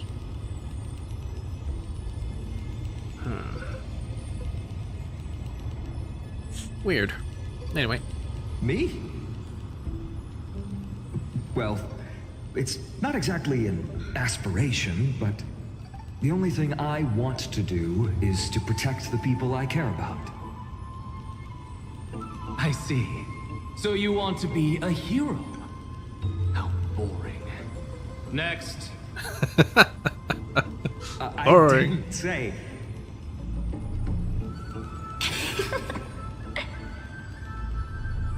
Castorus, you've been giggling for quite some time. How about you go next? That's right. Perhaps my answer is a bit vague and meaningless, Professor Anaxagoras, but She said Anaxagoras. Full points. I hope the world can be freed from the agony of death, so that every living being may find calming peace. It might not be a good thing if no one dies. How naive. So naive that it makes me want to weep for your fairy tale. See, this is why I don't want to follow those outdated protocols. All I get are boring answers. Since you suggested this whole process, why don't you wrap this up, Hyacinthia? Share your aspiration with everyone, and let's see if yours stands out. Yes, what's your aspiration? So it's finally my turn. She just want him to ask about her. Good thing I came prepared. She's probably the only one that came My prepared. aspiration is nothing less than completing the final blank page at the end of the hero's epic. Blank page? Isn't that where the credits go? An interesting description. Do explain, assistant. I've read all of Amphorius's heroic epics while studying at the Grove, and a common thread came to my attention. Almost every epic ends with a description of the hero's achievements. But few mention how the everyday people of that time lived. No one recorded the struggles and suffering the commoners endured. Just don't care. So you're saying that, instead of legendary heroes, you're more focused on commoners living on the peripheries of historical records. Interesting. Perhaps I'm influenced by my background. My ancestor, Seliosi the Day Thunder Knight, raised her spear against the sky and ushered in the flame-chasing era that continues to this day. Her story is told to every child descended from the Skyfolk. We have no doubts about Celiosi's greatness, yet her towering figure overshadowed every record from that entire era. What about the Day Thunder Knight's family, allies, and friends? What about the survivors and those who died in the great battles? So she wants to be a Whenever I think writer. about their stories by the campfire, I realize the details of those legends have been long lost. Or a historian. And only An Celiosi's archiver. name remains. Her brilliance had become as blinding as Aquila's, lording over everything on the ground. That's why I'm glad that my era does not lack heroes. She wants to shine a light All on my everyone, ancestors had not was just a sad heroes. past.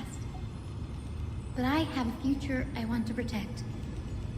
Instead of becoming a hero and ushering in a golden deluge to baptize the world anew, I want to stay in the backline and save all the ordinary humans from drowning in the rising waves.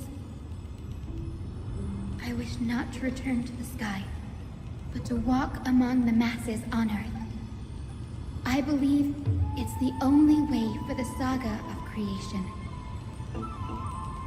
To include a footnote for the everyday people in its blank page.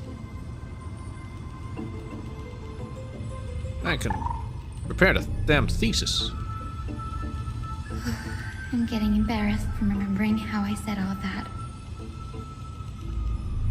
But my beliefs have never changed. Now I really have a chance to stay behind the hero's front line and realize my dream.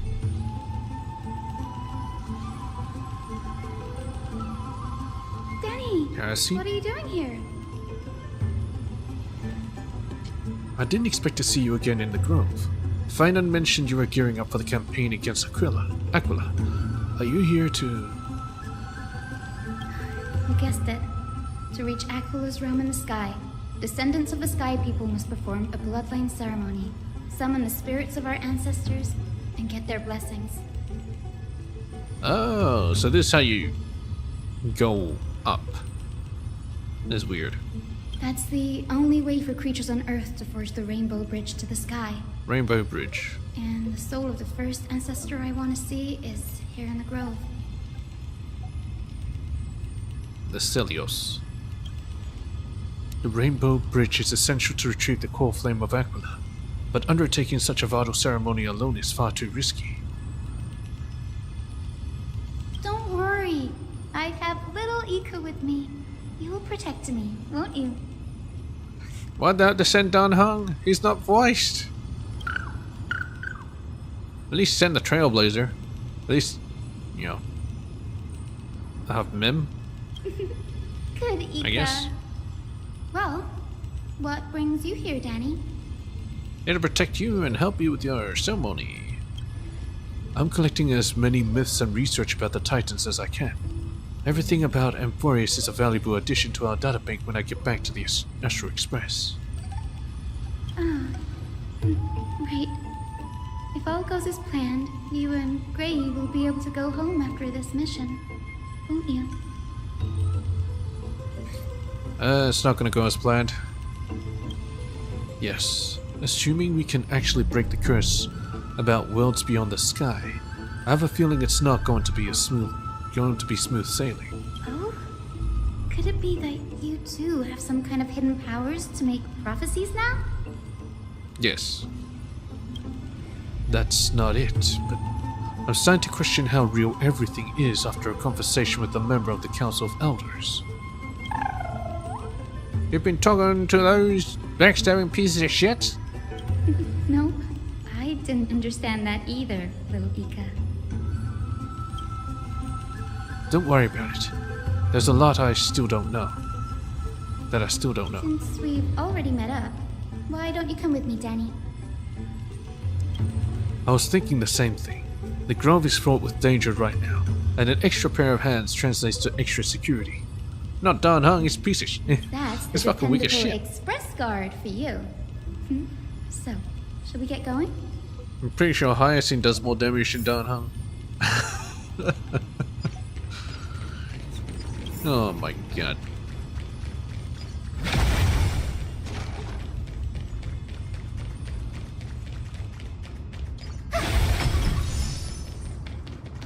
Speed boost. The chroma coffer is vibrating. What are you? There What? must be memories of an ancestor nearby.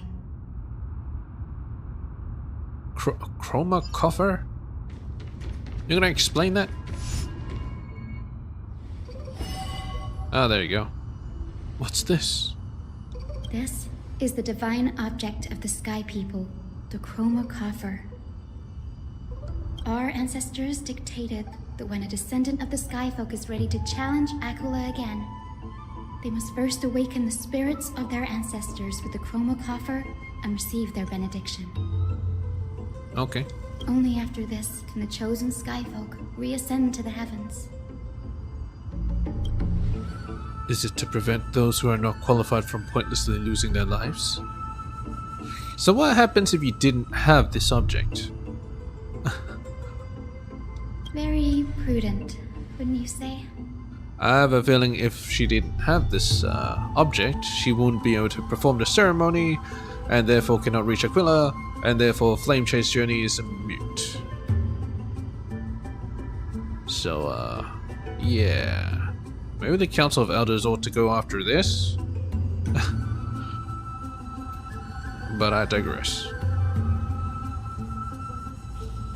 The soul of an ancestor slumbers here. Now, I will awaken them. Right.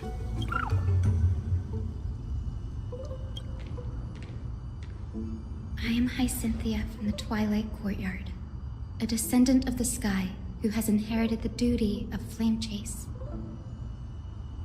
The time has come to fulfill our clan's destiny. I will join the heroes of the prophecy to return to the sky and retrieve the core flame. Ancestor, please bestow upon me your generous blessing. Listen carefully to Hyacinth talk with the ancestor. Witness Hyacinth collect blessings from afar. Might as well listen.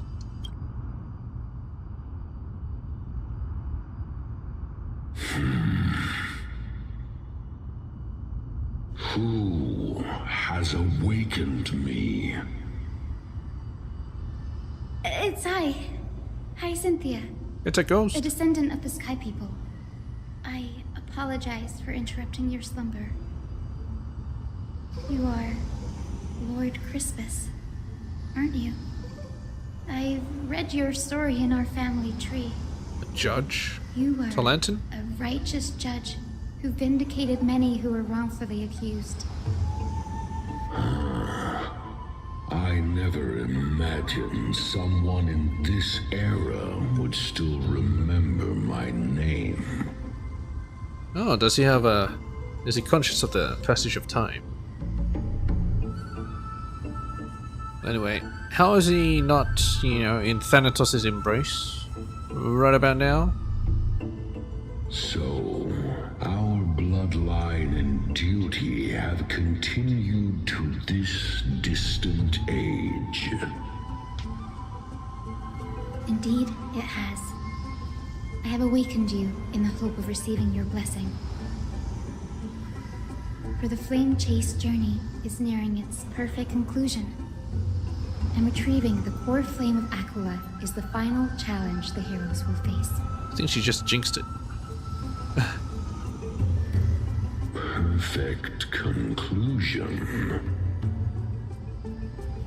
Hyacinthia, you look very young, and you do not have the bearings of a warrior who can contend with a titan. Yeah, that's why she stands behind the How can heroes you that can contend with the convince me titans. that this blessing will not turn into a curse, leading a child like you to your demise? 1,000 years ago, Seliosi, who conquered the skies, left behind legends and a will, entrusting the mission to return the Sky Titan's core flame to her descendants, to people like you and me. Though I'm not a warrior, I will not turn away from the mission that has flowed through our blood for 1,000 years.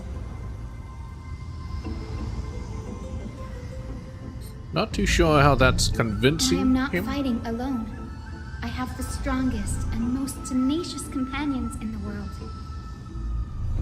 Sure. Amphorius is in an era brimming with heroes. The burden of retrieving Aquila's core flame no longer rests solely on the shoulders of the chosen Skyfolk. Fair enough. Where are these warriors?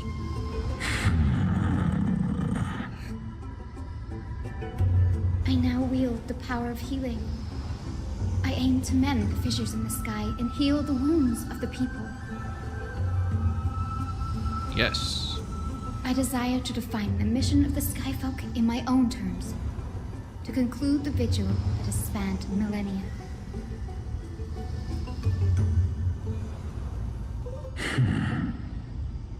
Again. I sense resilience in your words. Not an outward resilience, but something deeper within. Determination. Receive my blessings, young Oh, really? Just like that? Hyacinthia. May you gain wings to return to the sky via the bridge of rainbows. I have a feeling she needs more than one ancestor blessing. Thank you for your trust, Lord Crispus. We won't let you down. Well done, Hyacinth. Thank you.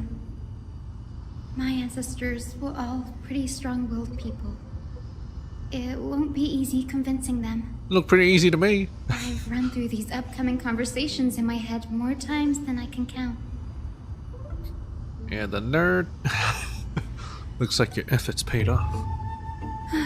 Now, the next ancestor on the list. Her spirit is set to rest in the Vortex of Genesis. Vortex of Genesis? Pity that the ceremony has to be performed in strict order. Shall we head back to Akuma together, Danny? The Vortex of Genesis, huh? I have a suggestion. Remember how you suggested I learn the secret arts of water from Fagusa's priests? Did she? I've been practicing that in my spare time and made some progress. Now, as long as I have spirit water with me, I can use those techniques to carve a path directly to the Vortex of Genesis. What? Is that how it works? Oh, I remember. I didn't expect you to keep at it this long. That's so like you, Danny. So you can teleport now. Okay, nice. Compared to the currents at my home, the waters of Amphorius are rather untamed. Subduing the waters wasn't easy, but I've gotten the hang of it now. That makes sense. Fagusa was always described as a fickle titan in the myths. Since you're offering, then let me put your skills to the test, Danny. The spirit water gate formed with this technique isn't as stable as the ritual basin. It'll likely only let one person through. I get yourself. And as Fagusa's priest designed it, the entrance serves as the exit. You need to come back through the vortex once you've met your ancestor's spirit. Little Aika and I will be here waiting. Oh, I see.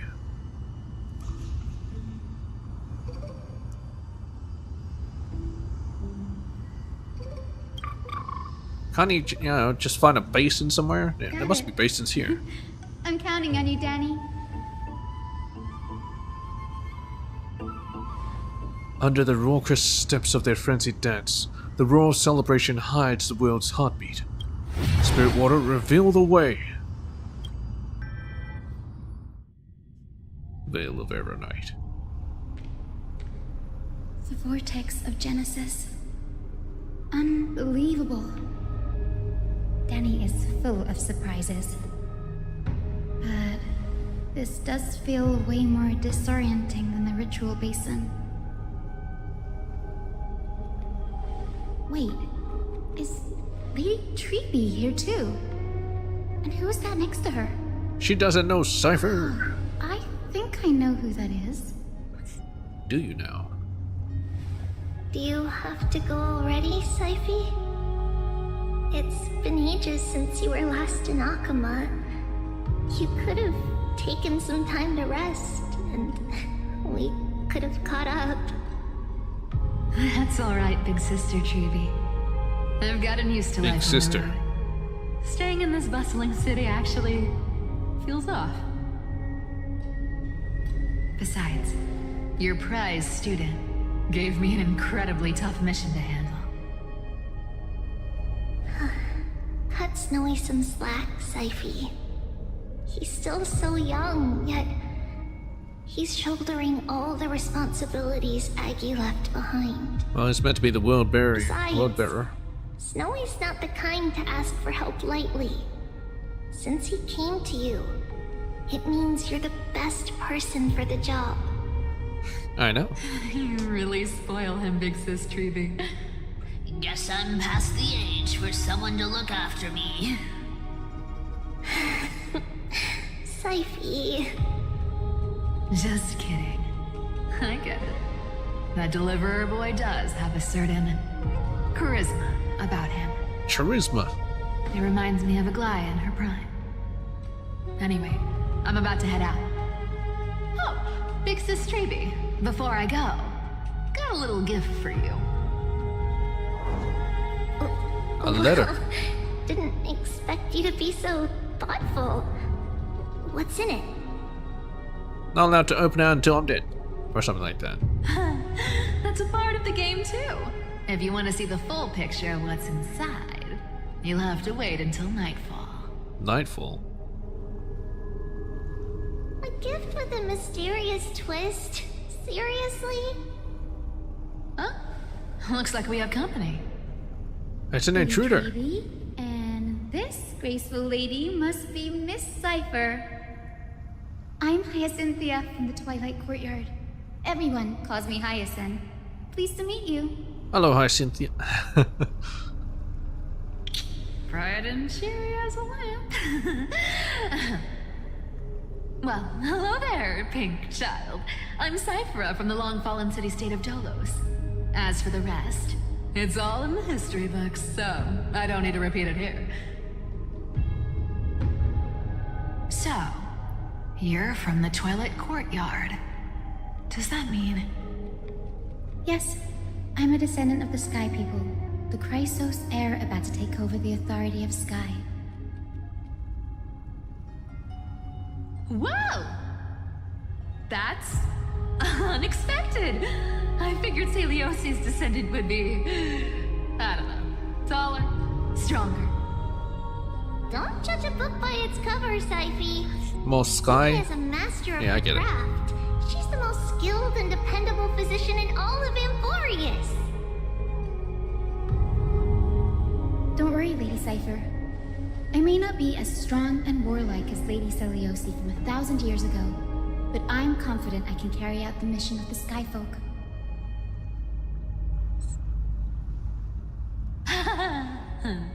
All this talk about missions, you're making it sound way too serious. You've got to look out for yourself, girl. Don't push yourself too hard. I'd hate to see that cute face all scratched out by Aquila's claws. Syphe cracking jokes? Looks like you haven't forgotten what Aggie said all those years ago. Anyway, I've got a mission to handle, so I'll get going. Good luck, Miss Hyacinth. And if things get tough, just let that deliverer take the lead. Always. Cypher uses the Coin of Whimsy's ability and teleports away from the vortex. Wait, doesn't she have to use the basin as well? How's she getting there? Is in such a hurry. Don't worry, she's always been like that. It's good to have her back in Akama lending a hand. Well, enough about her for now. You're here because of your mission, aren't you, Cinny? Maybe. No, she's here sightseeing. Perfect opportunity for me to go and tuck Syphe's gift away somewhere safe. The Vortex of Genesis is all yours. Okay. Don't forget, you're supposed to read out Nightfall. Don't open it soon. Oh, would you look at that? That's the portal. Not allowed to talk to it. Oh well, whatever.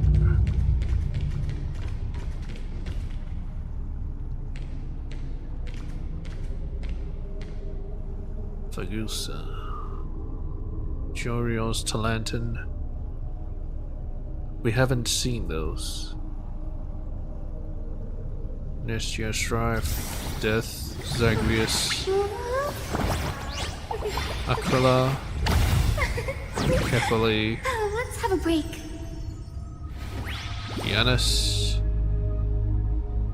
Xerxes, Jorios, Talantin, Arnix. Yeah. There's 3 we haven't seen.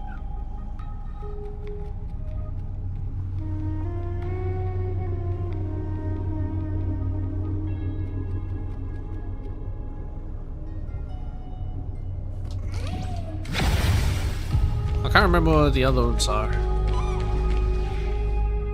Guess one of them's a singer? If they're singing, they must be Fagusa, right?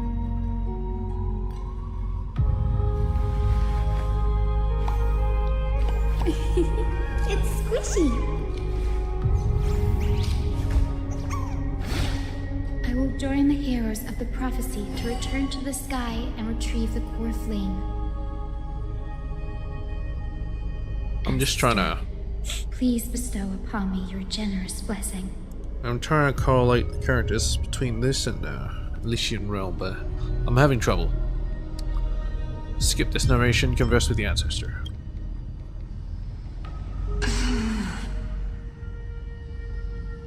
Child, what brings you before me?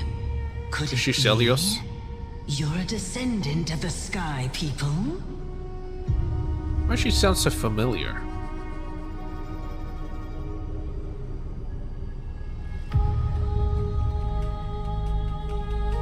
Yes, I am Hyacinthia of the Twilight Courtyard, the successor of the Sky People's flame chase duty.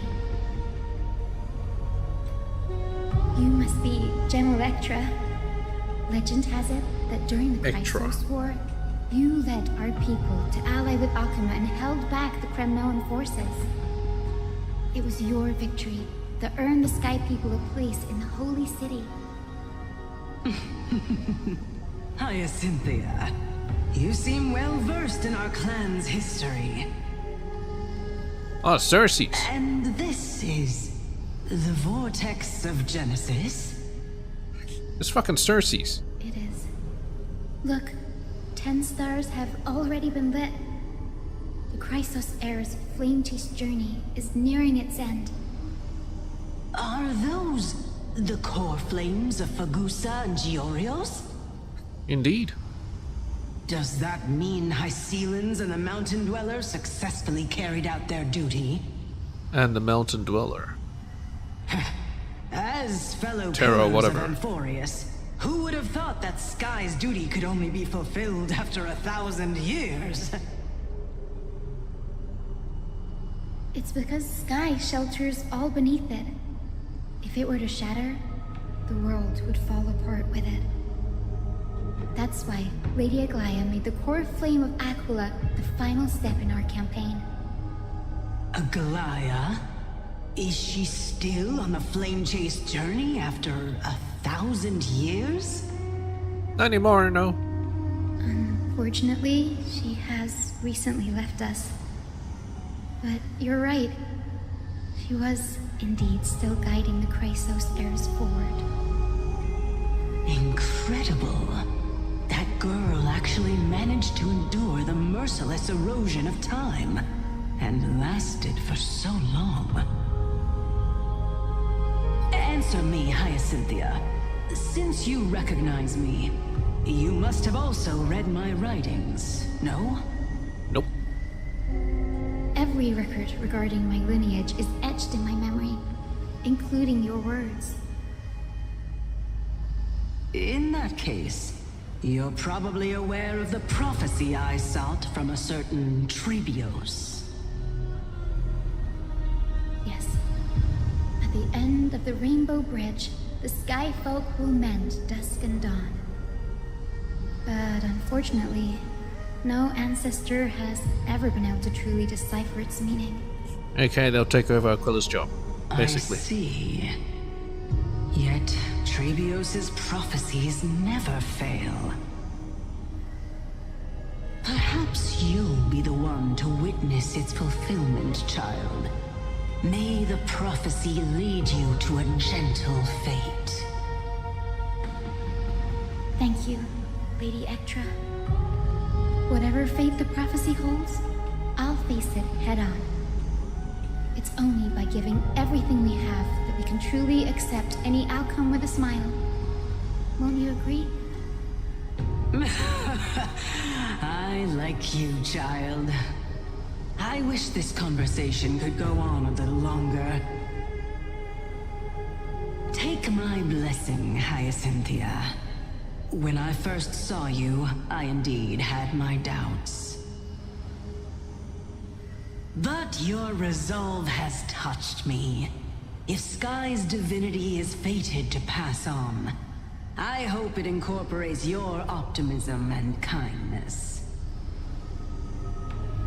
Your blessing is a treasure beyond measure, General. Rest well. I'll make sure your gift is put to its best use.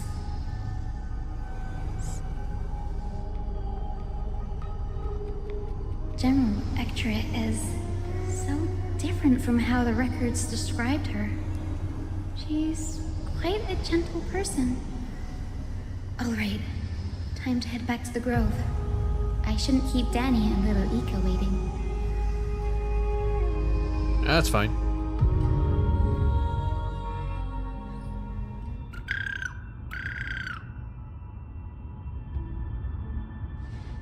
You're back. How did it go? It went great. Your spirit water art was a huge help, Danny. Do you mind sharing what your ancestor spirit said to you? I seem to encounter a conversation with General Extra to Dan Han. What's wrong, Danny? Nothing. It sounds like everything went smoothly. It's just I'm a bit concerned about the prophecy you mentioned. At the end of the Rainbow Bridge, the Skyfolk will mend dusk and dawn. I can somehow sense a hint of sadness in those brief words. You've always been a bit of a sensitive soul, haven't you, Danny? Lady Trinan deciphers countless prophecies every day, and this one's just another among many. Don't worry too much about it. Okay. I hope so. Come on, Danny. Don't look so gloomy. That's just his resting face. For the final visit to the ancestors. Long trip. Where are we going? Our final Castrum stop is Kremnos. Lord Mighty's home. Oh my god, it is. Castrum Kremnos. Why is it Castrum Kremnos? Did he die there? Or she died there? We're here. This is it. Castrum Kremnos. Lord Mighty has been fighting the Black Tide here, alone day after day. I'm worried about him. Well, you gotta pay him a visit? He sent a message earlier, carried by Thunder, warning us to watch out for the Flame Reaver's actions. That means he hasn't been consumed by the Black Tide's madness yet. We're here to complete an important mission. We shouldn't interfere with this battlefield. Don't you agree, Danny? Just pay him a visit. Just help him kill some monsters. It'll be fine. I agree. There. That sleeping spirit is my grandmother. Grandmother? Your grandmother? Yes, my grandmother Jacintha was a warrior. She represented the Twilight Courtyard in the Kremnos Festival. Kremnos Festival. She fought her way through every challenge and reached the final stage of the Kremnos Festival. She was just one step away from securing a peace treaty for the Skyfolk, but was ultimately defeated by the champion warrior of that time. Oh, Mighty's father? I've never looked too deeply into the details of such ritualistic violence. The scroll simply described it as a glorious duel. But behind the glorious duel was a tragic end. Not long after the festival, my grandmother's injuries worsened, and she passed away far from home. This prophecy tablet was left here by the Kremnoans to honor her final wish. Her death marked the final collapse of the Twilight Courtyard, already fragile under the shadow of war.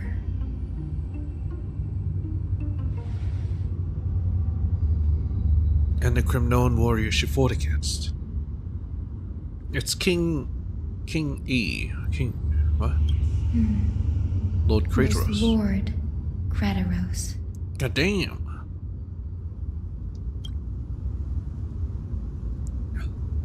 Nice. Did you still save his life, even though he took your family? Seeing him lying there, gravely wounded, bleeding out, I can't put what I felt at that moment into words. But when I heard Lord Kratos took that fatal blow to protect Lady Trian, all those tangled feelings faded away. To quote Lord Finan, Kratos must have done that to become a better man. It takes true courage to forgive. You're every bit as strong as your ancestors, Yasin. You're getting better at this, Hi, I see. Danny.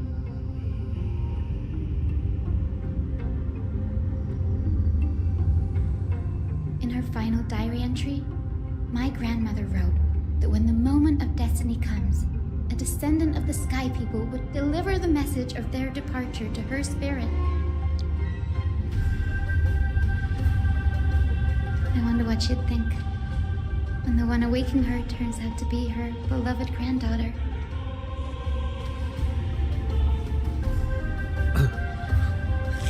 She'll say, During the heroes have you of the eaten prophecy enough? To return to the sky and retrieve the core flame.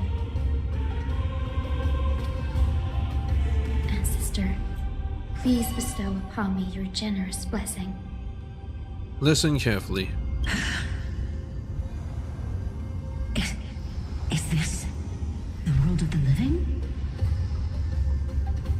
Wait. You. They all wore the same clothes. Could you be? Well, not the same, but you know, same-ish. They had the same necklace thing. It's me. You're Hyacinthia. Hyacinthia, my little hummingbird. Why? How? Why is it you who awakened me? I have never Rainbow imagined Bridge. this. I thought I would feel happy for all my ancestors when this day came, but now She's marching off to war. I can't even experience the joy of seeing you again. To fight Aquila. Do you remember that you and Father took me to my very first sky ride when I was 8? Back then, you wanted me to pick one accessory out of 4. The sun crown representing nobility, the storm bracelet symbolizing strength, the ice ring embodying wisdom, and the radiant pendant signifying kindness. Just pick all 3? Grandmother, do you remember the one I chose? You spoke an innocent little prayer, infusing a faint thread of light to that modest pendant. Yes, and I remember how surprised you were. In all those centuries, no other child of the Sky People had ever made the same choice I did. Hyacinthia, there was a time when I thought you were a timid child. You never had much interest in swords or battle and had no relation to that fiery determination and strength in our blood. Yeah, they kind of sound like from I notes. told myself, that's not a bad thing. If my hummingbird could live her life in kindness and optimism, then it'd be a good thing. I never thought the burden of retrieving the core flame of Aquila would fall to you. Don't worry about me, Grandmother. I believe what makes someone a Skyfolk isn't just outstanding strength, but the capacity to shape the world. When the world cried out for a hero to challenge the gods 1,000 years ago, Zeliosi stepped forward and began the flame-chasing era.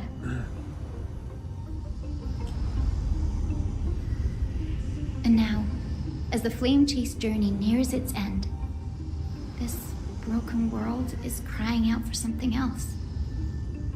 Healing. Isn't it poetic? A saga that spans 1,000 years, began with Sky, and will also end with Sky. End with Sky. You're still as optimistic as ever, just like when you were a kid. If your mind is set, Hyacinthia, then carry your resolve through to the very end.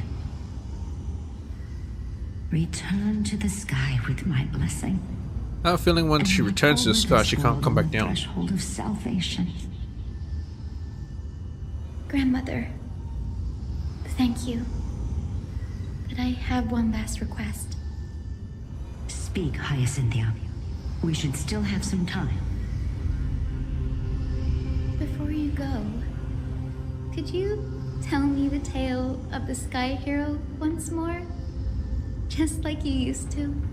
It's not long, is it? Then listen closely, my dearest hummingbird. After all, this will be the last time. For millennia, the Titans waged relentless wars, leaving the world scarred and ravaged. A century of the Chrysos War plunged the nations into chaos and decay. Until a spear, fueled by mortal rage, pierced through the smoke and flames that buried the prophecy of deliverance. Aquila, the celestial shaper, the 100-eyed divine bird crowned with the blazing sun and wielding thunder,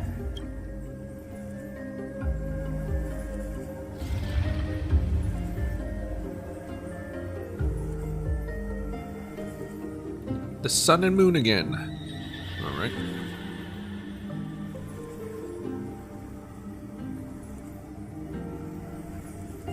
Well, in this case, it's moon and sun.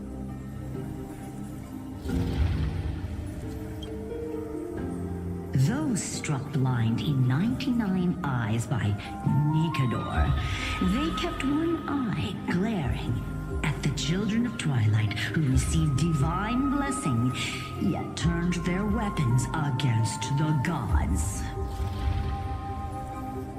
The Chrysos heir of the sky, Seliosi, the Day Thunder Knight, ascended the forbidden lands of the Eye of Twilight at dusk, clad in wings. To her left was the lion-headed Solibus the Sunlit Wounds, whose roars breathed divine flames and scorched the world. To her right was the horse-bodied Lunibus, the Moonlit Plume, whose graceful steps trampled the stars in the heavens. The one warrior and her two beasts challenged the ruler of the sky, determined to seize the divine core flame through plunder. The Titans' every roar summoned lightning bolts, and their every movement stirred cyclones. The wounded Titan's blood poured down like boiling rain upon the world and converged into scalding torrents. In the final moments of battle, the sunlit wings set the Titan's wings aflame, while the moonlit plume sealed the divine body. The battered hero of the sky, with her wings broken and her body covered in wounds, struggled to lift her spear and pierced the last monstrous eye. The Titan's divine body crashed to the ground, and with it, the sky tore apart like fabric, about to fall with its god. The fear and pleas of mortals urged the hero of the sky to rise again.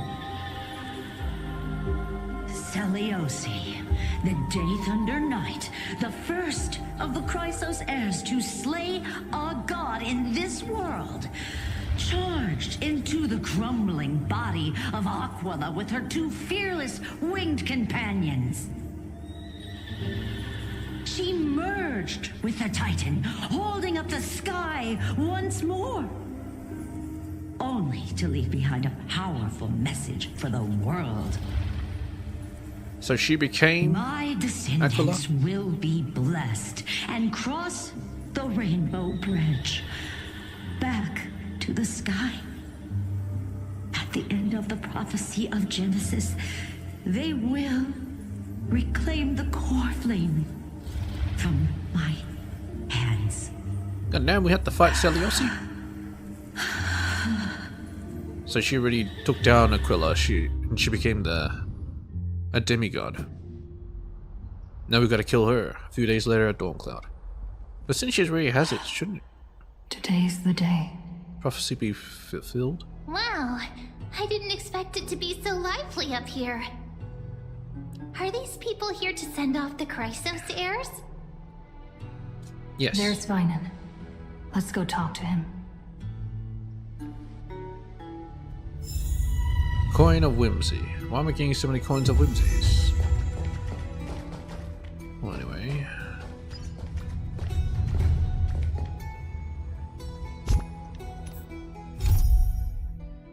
Poets speak of the sky through me.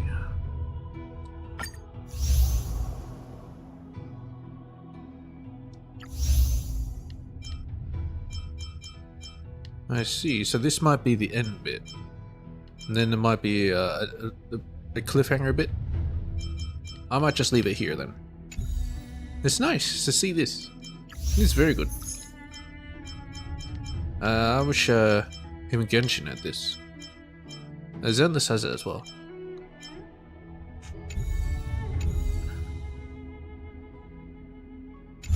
Yeah, let's get the fuck out. Oh, I'm already out.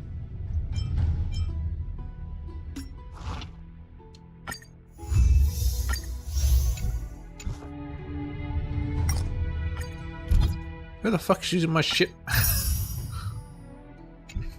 Maybe they're just using my cascade.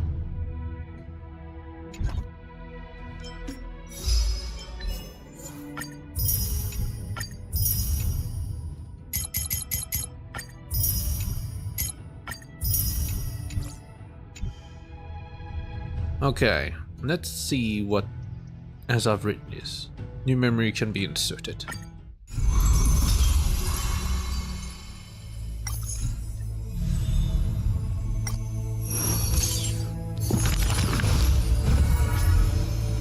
Damn. Aglaia. Might as well. Number 5. Ah, so this Nestia. This is a good way to see the symbols, actually. Path slit 5. The holy city that sees no night seems as eternal as the demigod of the chrysalis of gold. Sight is now a burden to her eyes, as the golden threads around her fingertips pass her countless songs of murmurs and blood, the speech of humanity buried in the dust. Dreams are fabrics of thousands of possibilities, and so is the future woven from the threads of destiny. The weaver lays down her head and dreams, and in that dream she spies a gold even more bright. Weight of dreams and slumber. She can see the most delicate colors, the most distant contours. She can see the most secret desires, and through the most perfect liars.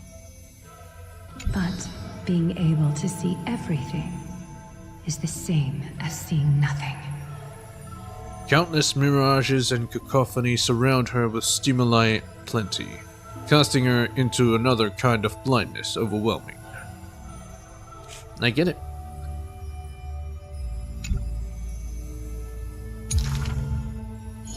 So she soaks herself in the bath, and lets her golden thread go beyond the palace. When the water drops on the thread vibrate and shiver, she closes her eyes and listens to the echo silently. She hears how a mother's feet were wounded for treading over too many stones, and is soaking her feet in hot water bath. She hears children playing next to the pools. That the golden goddess also likes to visit the baths. And someone saying loudly, Almost. She's used to bathing alone. At the start of the hours of lucid or parting, her golden hair spread in the water like a throne, like the scattered golden threads wrapping her again in a cocoon. Yanis's holy maiden silently walks over, scooping up water to wash the weaver's hair, as if cleansing the bough of a laurel tree. That is when the one who sees the core flame finally knows. There's no difference between a demigod and a true deity. The golden blood that congealed through divinity, only in this heavy heat can temporarily flow, and let this golden butterfly feel a fleeting warmth. Just as she had once touched her own face, falls the final tear her eyes will ever produce. Teacher, I had a dream. She recounts like a young girl on a whim. The sound of the water repels all disruptions in speech. Such peaceful rest, such sweet dreams. She dreamed of how she was a naive noble girl, ignorant of the world. She dreamed of the countless nights when she worked in the courtyard she weaved. She dreamed of being before the vine-covered temple, where the wind blew by in a violent stream. Lastly, she dreamed of the prophecy that she heeded. Now the ancient sound came through the 1,000 waves, and could not be heard clearly in her dream.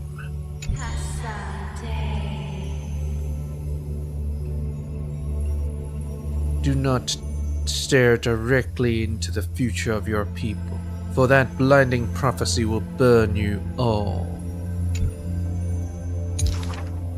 The dawn device is always glittering, and birds are always chittering. The children of Alchema like these kinds of songs. Why not trust in the promise of the Arachrasia unending? Like how children believe in fairy tales passed down unceasing. But will the dawn device truly shine forever? Will the voices of songbirds not one day turn hoarse? In the golden bath in times gone by, she pierced her eyes, for she saw the all too dazzling future of everyone. That future was nothing compared to false promises.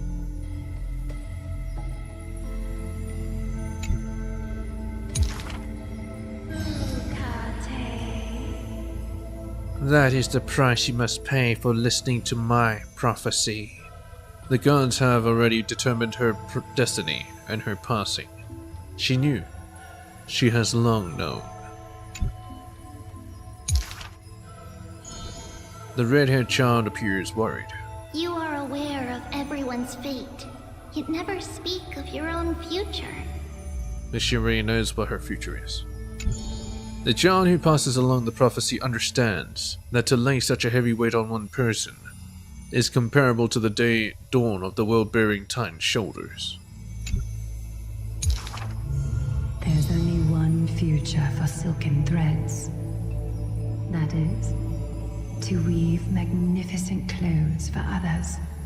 She takes the children's hands, inviting them into the pools, intending to use warm water to wash away their concerns. Yes, before the toll of the bell that announces the hour, before the meeting to judge the flame chase begins, do not waste the rare good dreams, or the languid waves warm as tears. She mutters as destiny slumbers in her arms. The one that wears this elegant attire in the future must bear the weight of the silk threads. What does that mean? Bear the weight of the silk threads?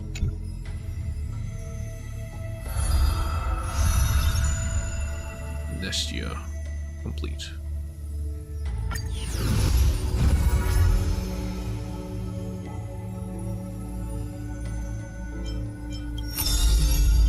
Cyphera. Ah, so that one's Zagreus. I got all the symbols wrong. Fleet-footed traveler, Cyphera. Warm childhood. In Dolus' suburbs, in a tiny weaving workshop. Oh no, she narrates her own book. The silk-weaving old woman busies herself within, as her smart child wanders outside on a whim. The silk pours from the loom, some bright as the dawn, some dark as the night. The woman had lived her whole life in poverty, yet through her business, she never deceives. Good child, listen to me. Never lie and speak deceit, for people like you only do to honesty. The girl smiles and nods, but her heart is drawn to the boundless desires of the bustling streets. And the grandmother is unaware that her handmade white dress has been stained by the mud of conceit. It's too tempting to lie. Madam, what is a bundle of white silk's price? Sir, only 2,000 balance coins. An honest price tag can only meager profit obtain. If we keep selling cloth like this, we'll stay poor for the rest of our lives. The girl complains to her grandmother while sprouting countless plots and petty tricks. The woman smiles and does not reply, only weaving with night-shaded silk a suave hooded robe for her little spark. Why don't you take some of our goods and go into the city tomorrow to try out those pranks? Try out the pranks. The mesmerizing money charm of Dolo's city turns minds and tongues into a whirlwind of confusion. Even the girl who prided herself on sharp ears and a clever tongue could not contend with the myriad shifting face before her. She returns penniless and furiously seethes. I vow to the god of thieves that I will eventually empty those people's pockets.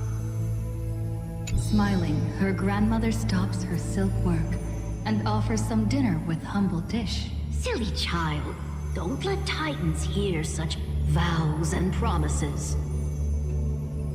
Yet, when the moon rises, a magnificent pin graces the old lady's pale locks. Pin? The girl smiles at the old woman, now stunned in shock. I actually did return with some cash.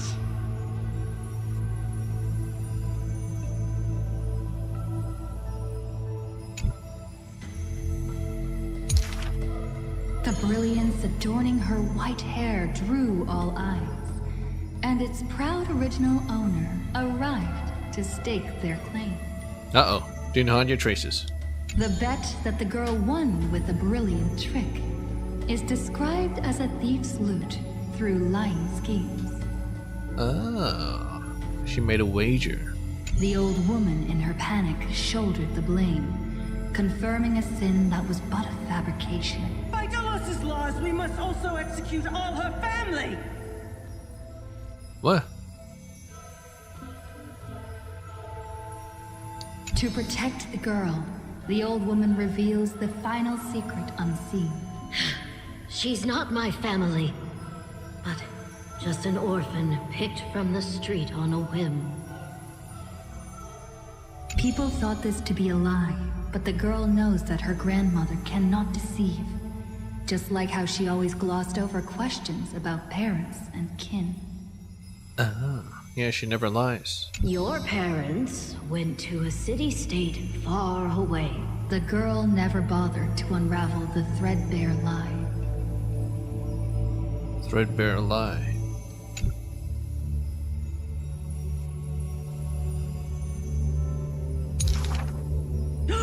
Stop! Stop right there, you thief! Run! Run as fast as you can! Cyphera! She's like a little, like a JPEG up there. They're running on the side of the building. Looks like a sticker. The lies overthrow the shop and tear apart the good woman's good name, leaving the girl with guilt and grief. The hearth of her home was a lie, doused by another conceit. But if her sleight of hand had better skill, would it have made that fire burn forever? The girl pulls down the hood and sinks into the starless dark. I vow to the god of thieves. And from that day, she never left empty-handed, her words woven with deceit. However, back then, the girl did not realize that the people did not covet one simple pin, but the golden blood flowing beneath her skin. The golden blood? Why'd they want that?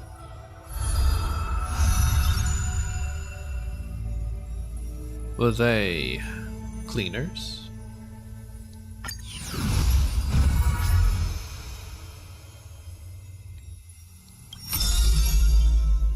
Hi, Cynthia.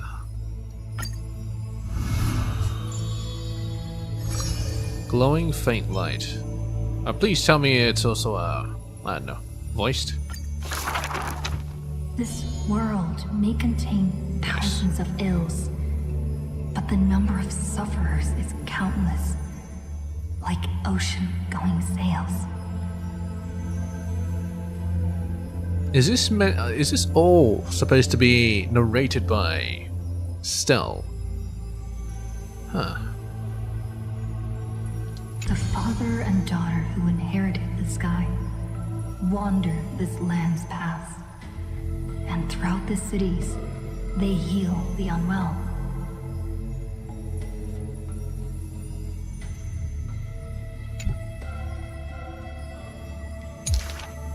Heirs of the sky who once reveled in martial might, why do you now soothe the world's blistering blight? The doctor responds with a smile as he cures the injury's agony. Okay, if this is all gonna be voiced... Father, why did our ancestors revel in warlike might? Because they only have a sorrowful past of lamenting wails. Then why are we here, soothing the blight? Because we have a future that needs protection still. The priest who parts dusk from dawn collapsed the sky and sealed her wings, and dwells in a place where time itself mends, bearing the promise to return to the Zenith Supreme. This is the Twilight Courtyard's story. And the father tells his daughter the tale of their line, next to the bonfire, lit in the wilderness where winds pine. Though he had told the story many times before, a light in the girl's eyes still shines. Maybe I will return to the sky one day. Or maybe that is not to be your fate. The blessings of the sky Way to were crush passed child's down dreams. through generations of their heirs. The brawn of the Titan who molded stars granted a boon fitting and fair. Perhaps the girl with heroic blood in her veins will be accompanied by thunderbolts and the sun's merciless glare. Childishly, she recited the words, Oh sky, heed my wishes. and thunder and heat did not descend.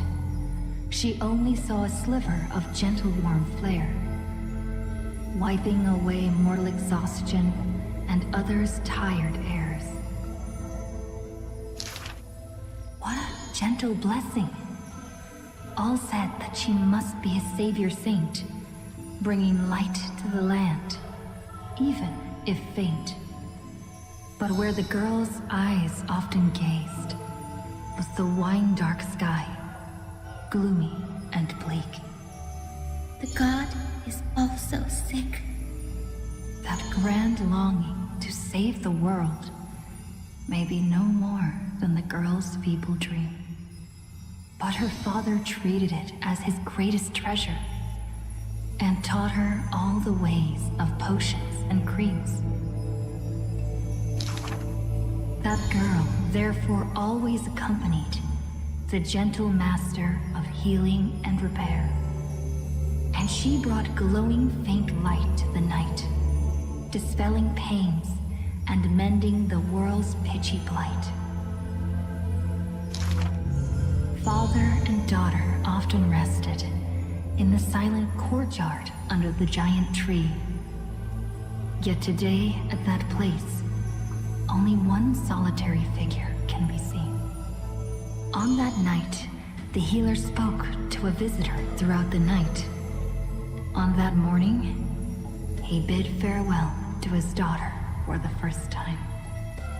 He will heal the ill at a faraway place, where the end of days approaches, and no family of his should follow. You have learned the craft of healing and understood the blessing. But a light more radiant still is needed to heal the entire world. So what are you going to do? Heal the entire world? The healer never returned. Is left? And the girl never left. And that rather lonely courtyard stayed silent as it was before.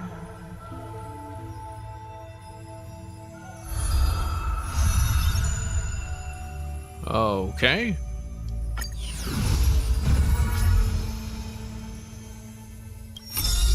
Pretty shit father, but sure. Now is this gonna be voiced? The nameless hero. One-way journey from the past. There are no swords here, only farming tools. Facing the ambitious boy, the shopkeeper kindly explained. Even a rake would do. Let its worth be judged by the verses I etch upon the earth with it. Many days later, the wounded child stood upon the scorched earth, and silently he buried the ruined tool. For that was his first sword. And on the day that the black tide came, he broke the shackles of fate with that weapon true. Let go of my beard, you white-haired rascal. No! Fine. You win, okay? That was the first victory claimed by the boy. A victory often mentioned in later years. And yet he never treated it with shame. I understood something thanks to his beard. The others hold their breath, waiting for his thoughts. But he only gives out one response. The victor must stay focused, and success will come when you work on nothing else. Those words became the foundation of his existence. What's he doing? Pulling the guy's beard? For some reason? Knowledge is also a power used to smite. While studying at the Grove of Epiphany, he etched this into his heart. So he devoured thousands of books, skimming through to glean the martial powers of might. But unenlightened wisdom is merely dust. And when the next calamity approaches, all he recalled is flight. He ran away? Thus, his books are always worn into shreds, for each book was read endlessly, till he remembered every detail slight. You forgot all the formulas, though. When first arriving at the Holy City, he was no more skilled than a soldier, except his ambition. Even the deliverer from the sky must have their beginnings in the soil of the nations. The elders in the Holy City scorned, casting him into barracks in derision. But none expected this new recruit of unknown history made his name in one mission. Some asked him, which teacher caused such improvement? He answers with countless names, including the Inquirer's own. Only one who treats the world as their teacher can bear its eventual destiny. That's why he's out to destroy his Those with teacher. golden blood are bound to succeed. The golden heroes are born as gods, beloved. Such words echo in the man's mind. Yet he knows glory is not where the journey begins. He misses the buried rake, worshipped the enemy with the long beard, mended his tattered books, and polished the barracks' dust-covered gear. What forges a hero is not destiny from above, but the long journey that follows. Now he stands here and looks back, and his path twists into a winding path.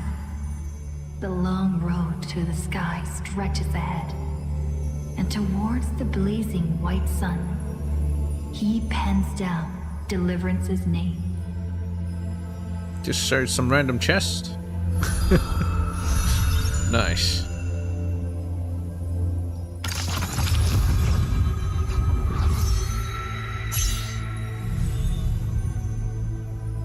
Oh my god. We don't even have anything for Onyx. I'm Onyx though. Talantin, obviously. Fagusa. Was this Jorios? It has to be. We've got Aquila, we've got Kefali, Circes, Nestia, Strife, Nicanor, Thanatos, Zagreus, Yanis. If we're missing so much, then how are we supposed to complete the journey? And the next patch, no less. Oh well, whatever.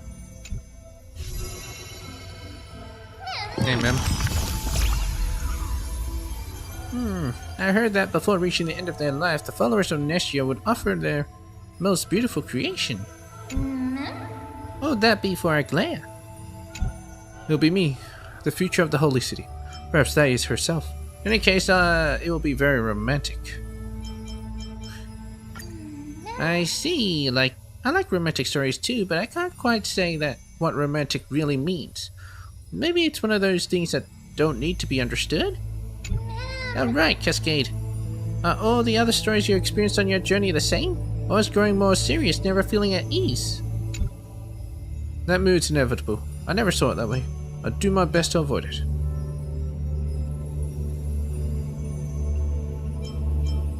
Yeah. Don't want to live a serious life. Yep, yeah, I'd read your name to the story before I knew it, Cascade. In any case, I remember all of this in my heart. After all, their stories deserve to be told and retold, right? Close book.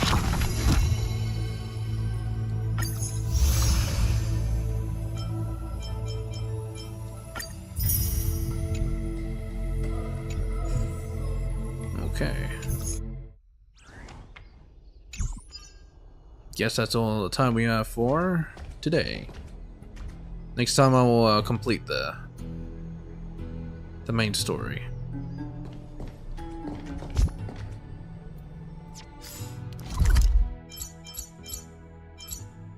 Maybe I have enough time to read one book. About 5 minutes. Let's do this. The Immortal King Mikas. Sure. A theater script originally slated to be performed in Okima. A story of how King Mikas sought to beguile Thanatos, only to be punished by the Titan. Due to force majeure, the public performance originally planned in Okima has been cancelled. We sincerely ask for your understanding. Act 1 Chorus. The absurd King Mikas. He dares to cheat death, but in Thanatos' eternal wisdom, no creature has ever escaped preordained death. You hide in the lightless palace, allowing blind fanatics to walk beside you. But in Thanatos' eternal wisdom, the nightingale will use its beak to tap upon your spirit window. Enter attendant and guard actors. Attendant. Hey friend, surely you know of King Mikas? It is said that before my grandfather's grandfather was even born, he already closed the doors and windows to this palace. Listen, the murmurings of madmen drift behind the stones, and the ladies of the city's mill all say that King Mikas must also be a king among madmen. Guard. I have no need of your slander. Do you think a mere servant's tongue like yours is capable of wounding the king's wisdom? Those madmen are Thanatos' timekin, half of their soul already taken away by the River of Souls. It's because they dwell here that the Hand of Shadow cannot see them. Among countless broken souls, there is yet a King Mikas who retains his whole sanity. Do not ignore those madmen, for their deaths will take away the other half of their souls. If they are not welcomed heartily, then do not blame them for complaining to Thanatos. No wonder. I saw that they were all blindfolded. Turns out our king is too shy, afraid they might see his face. No matter. I am but a mere attendant who delivers food to those madmen and their King Mikas, so I need not worry who will lay eyes upon my detestable visage. Act 2, Chorus. The ignorant King Mikas, you thought that insanity is the Titan's apostle, and the insane their kin. You think nothing will be revealed if you say nothing to no one. That Thanatos will not see your hubris if you do not cross the stone wall. May you sleep peacefully in this final night, till you can no longer enter your dreams. Enter Mikas' actor, Mikas. It has been centuries since I beguiled that foolish hand of shadow and hid here. The Titan of Death, but an idiotic simpleton, toyed within the palm of my hand. Witness the magnificent city-state beyond the window. Zagreus' thieves stealing away in the alleys. Nestia's scale powder invoking the ramblings of sweet nothings among the youth. Ernix's starlight shining upon the plaza where the sages debate. This is surely Thanatos' plot of temptation to me, to have me leave this safe harbor, to lure me towards their laughable death. But how I long to see the blooms of the meadows one more time. Ask yourself, Mikas, how many years has it been since you smelled the wheat's fragrance in the month of cultivation? How many years have you covered your ears, refusing to listen to Fagus' songs of mirth at their feasts?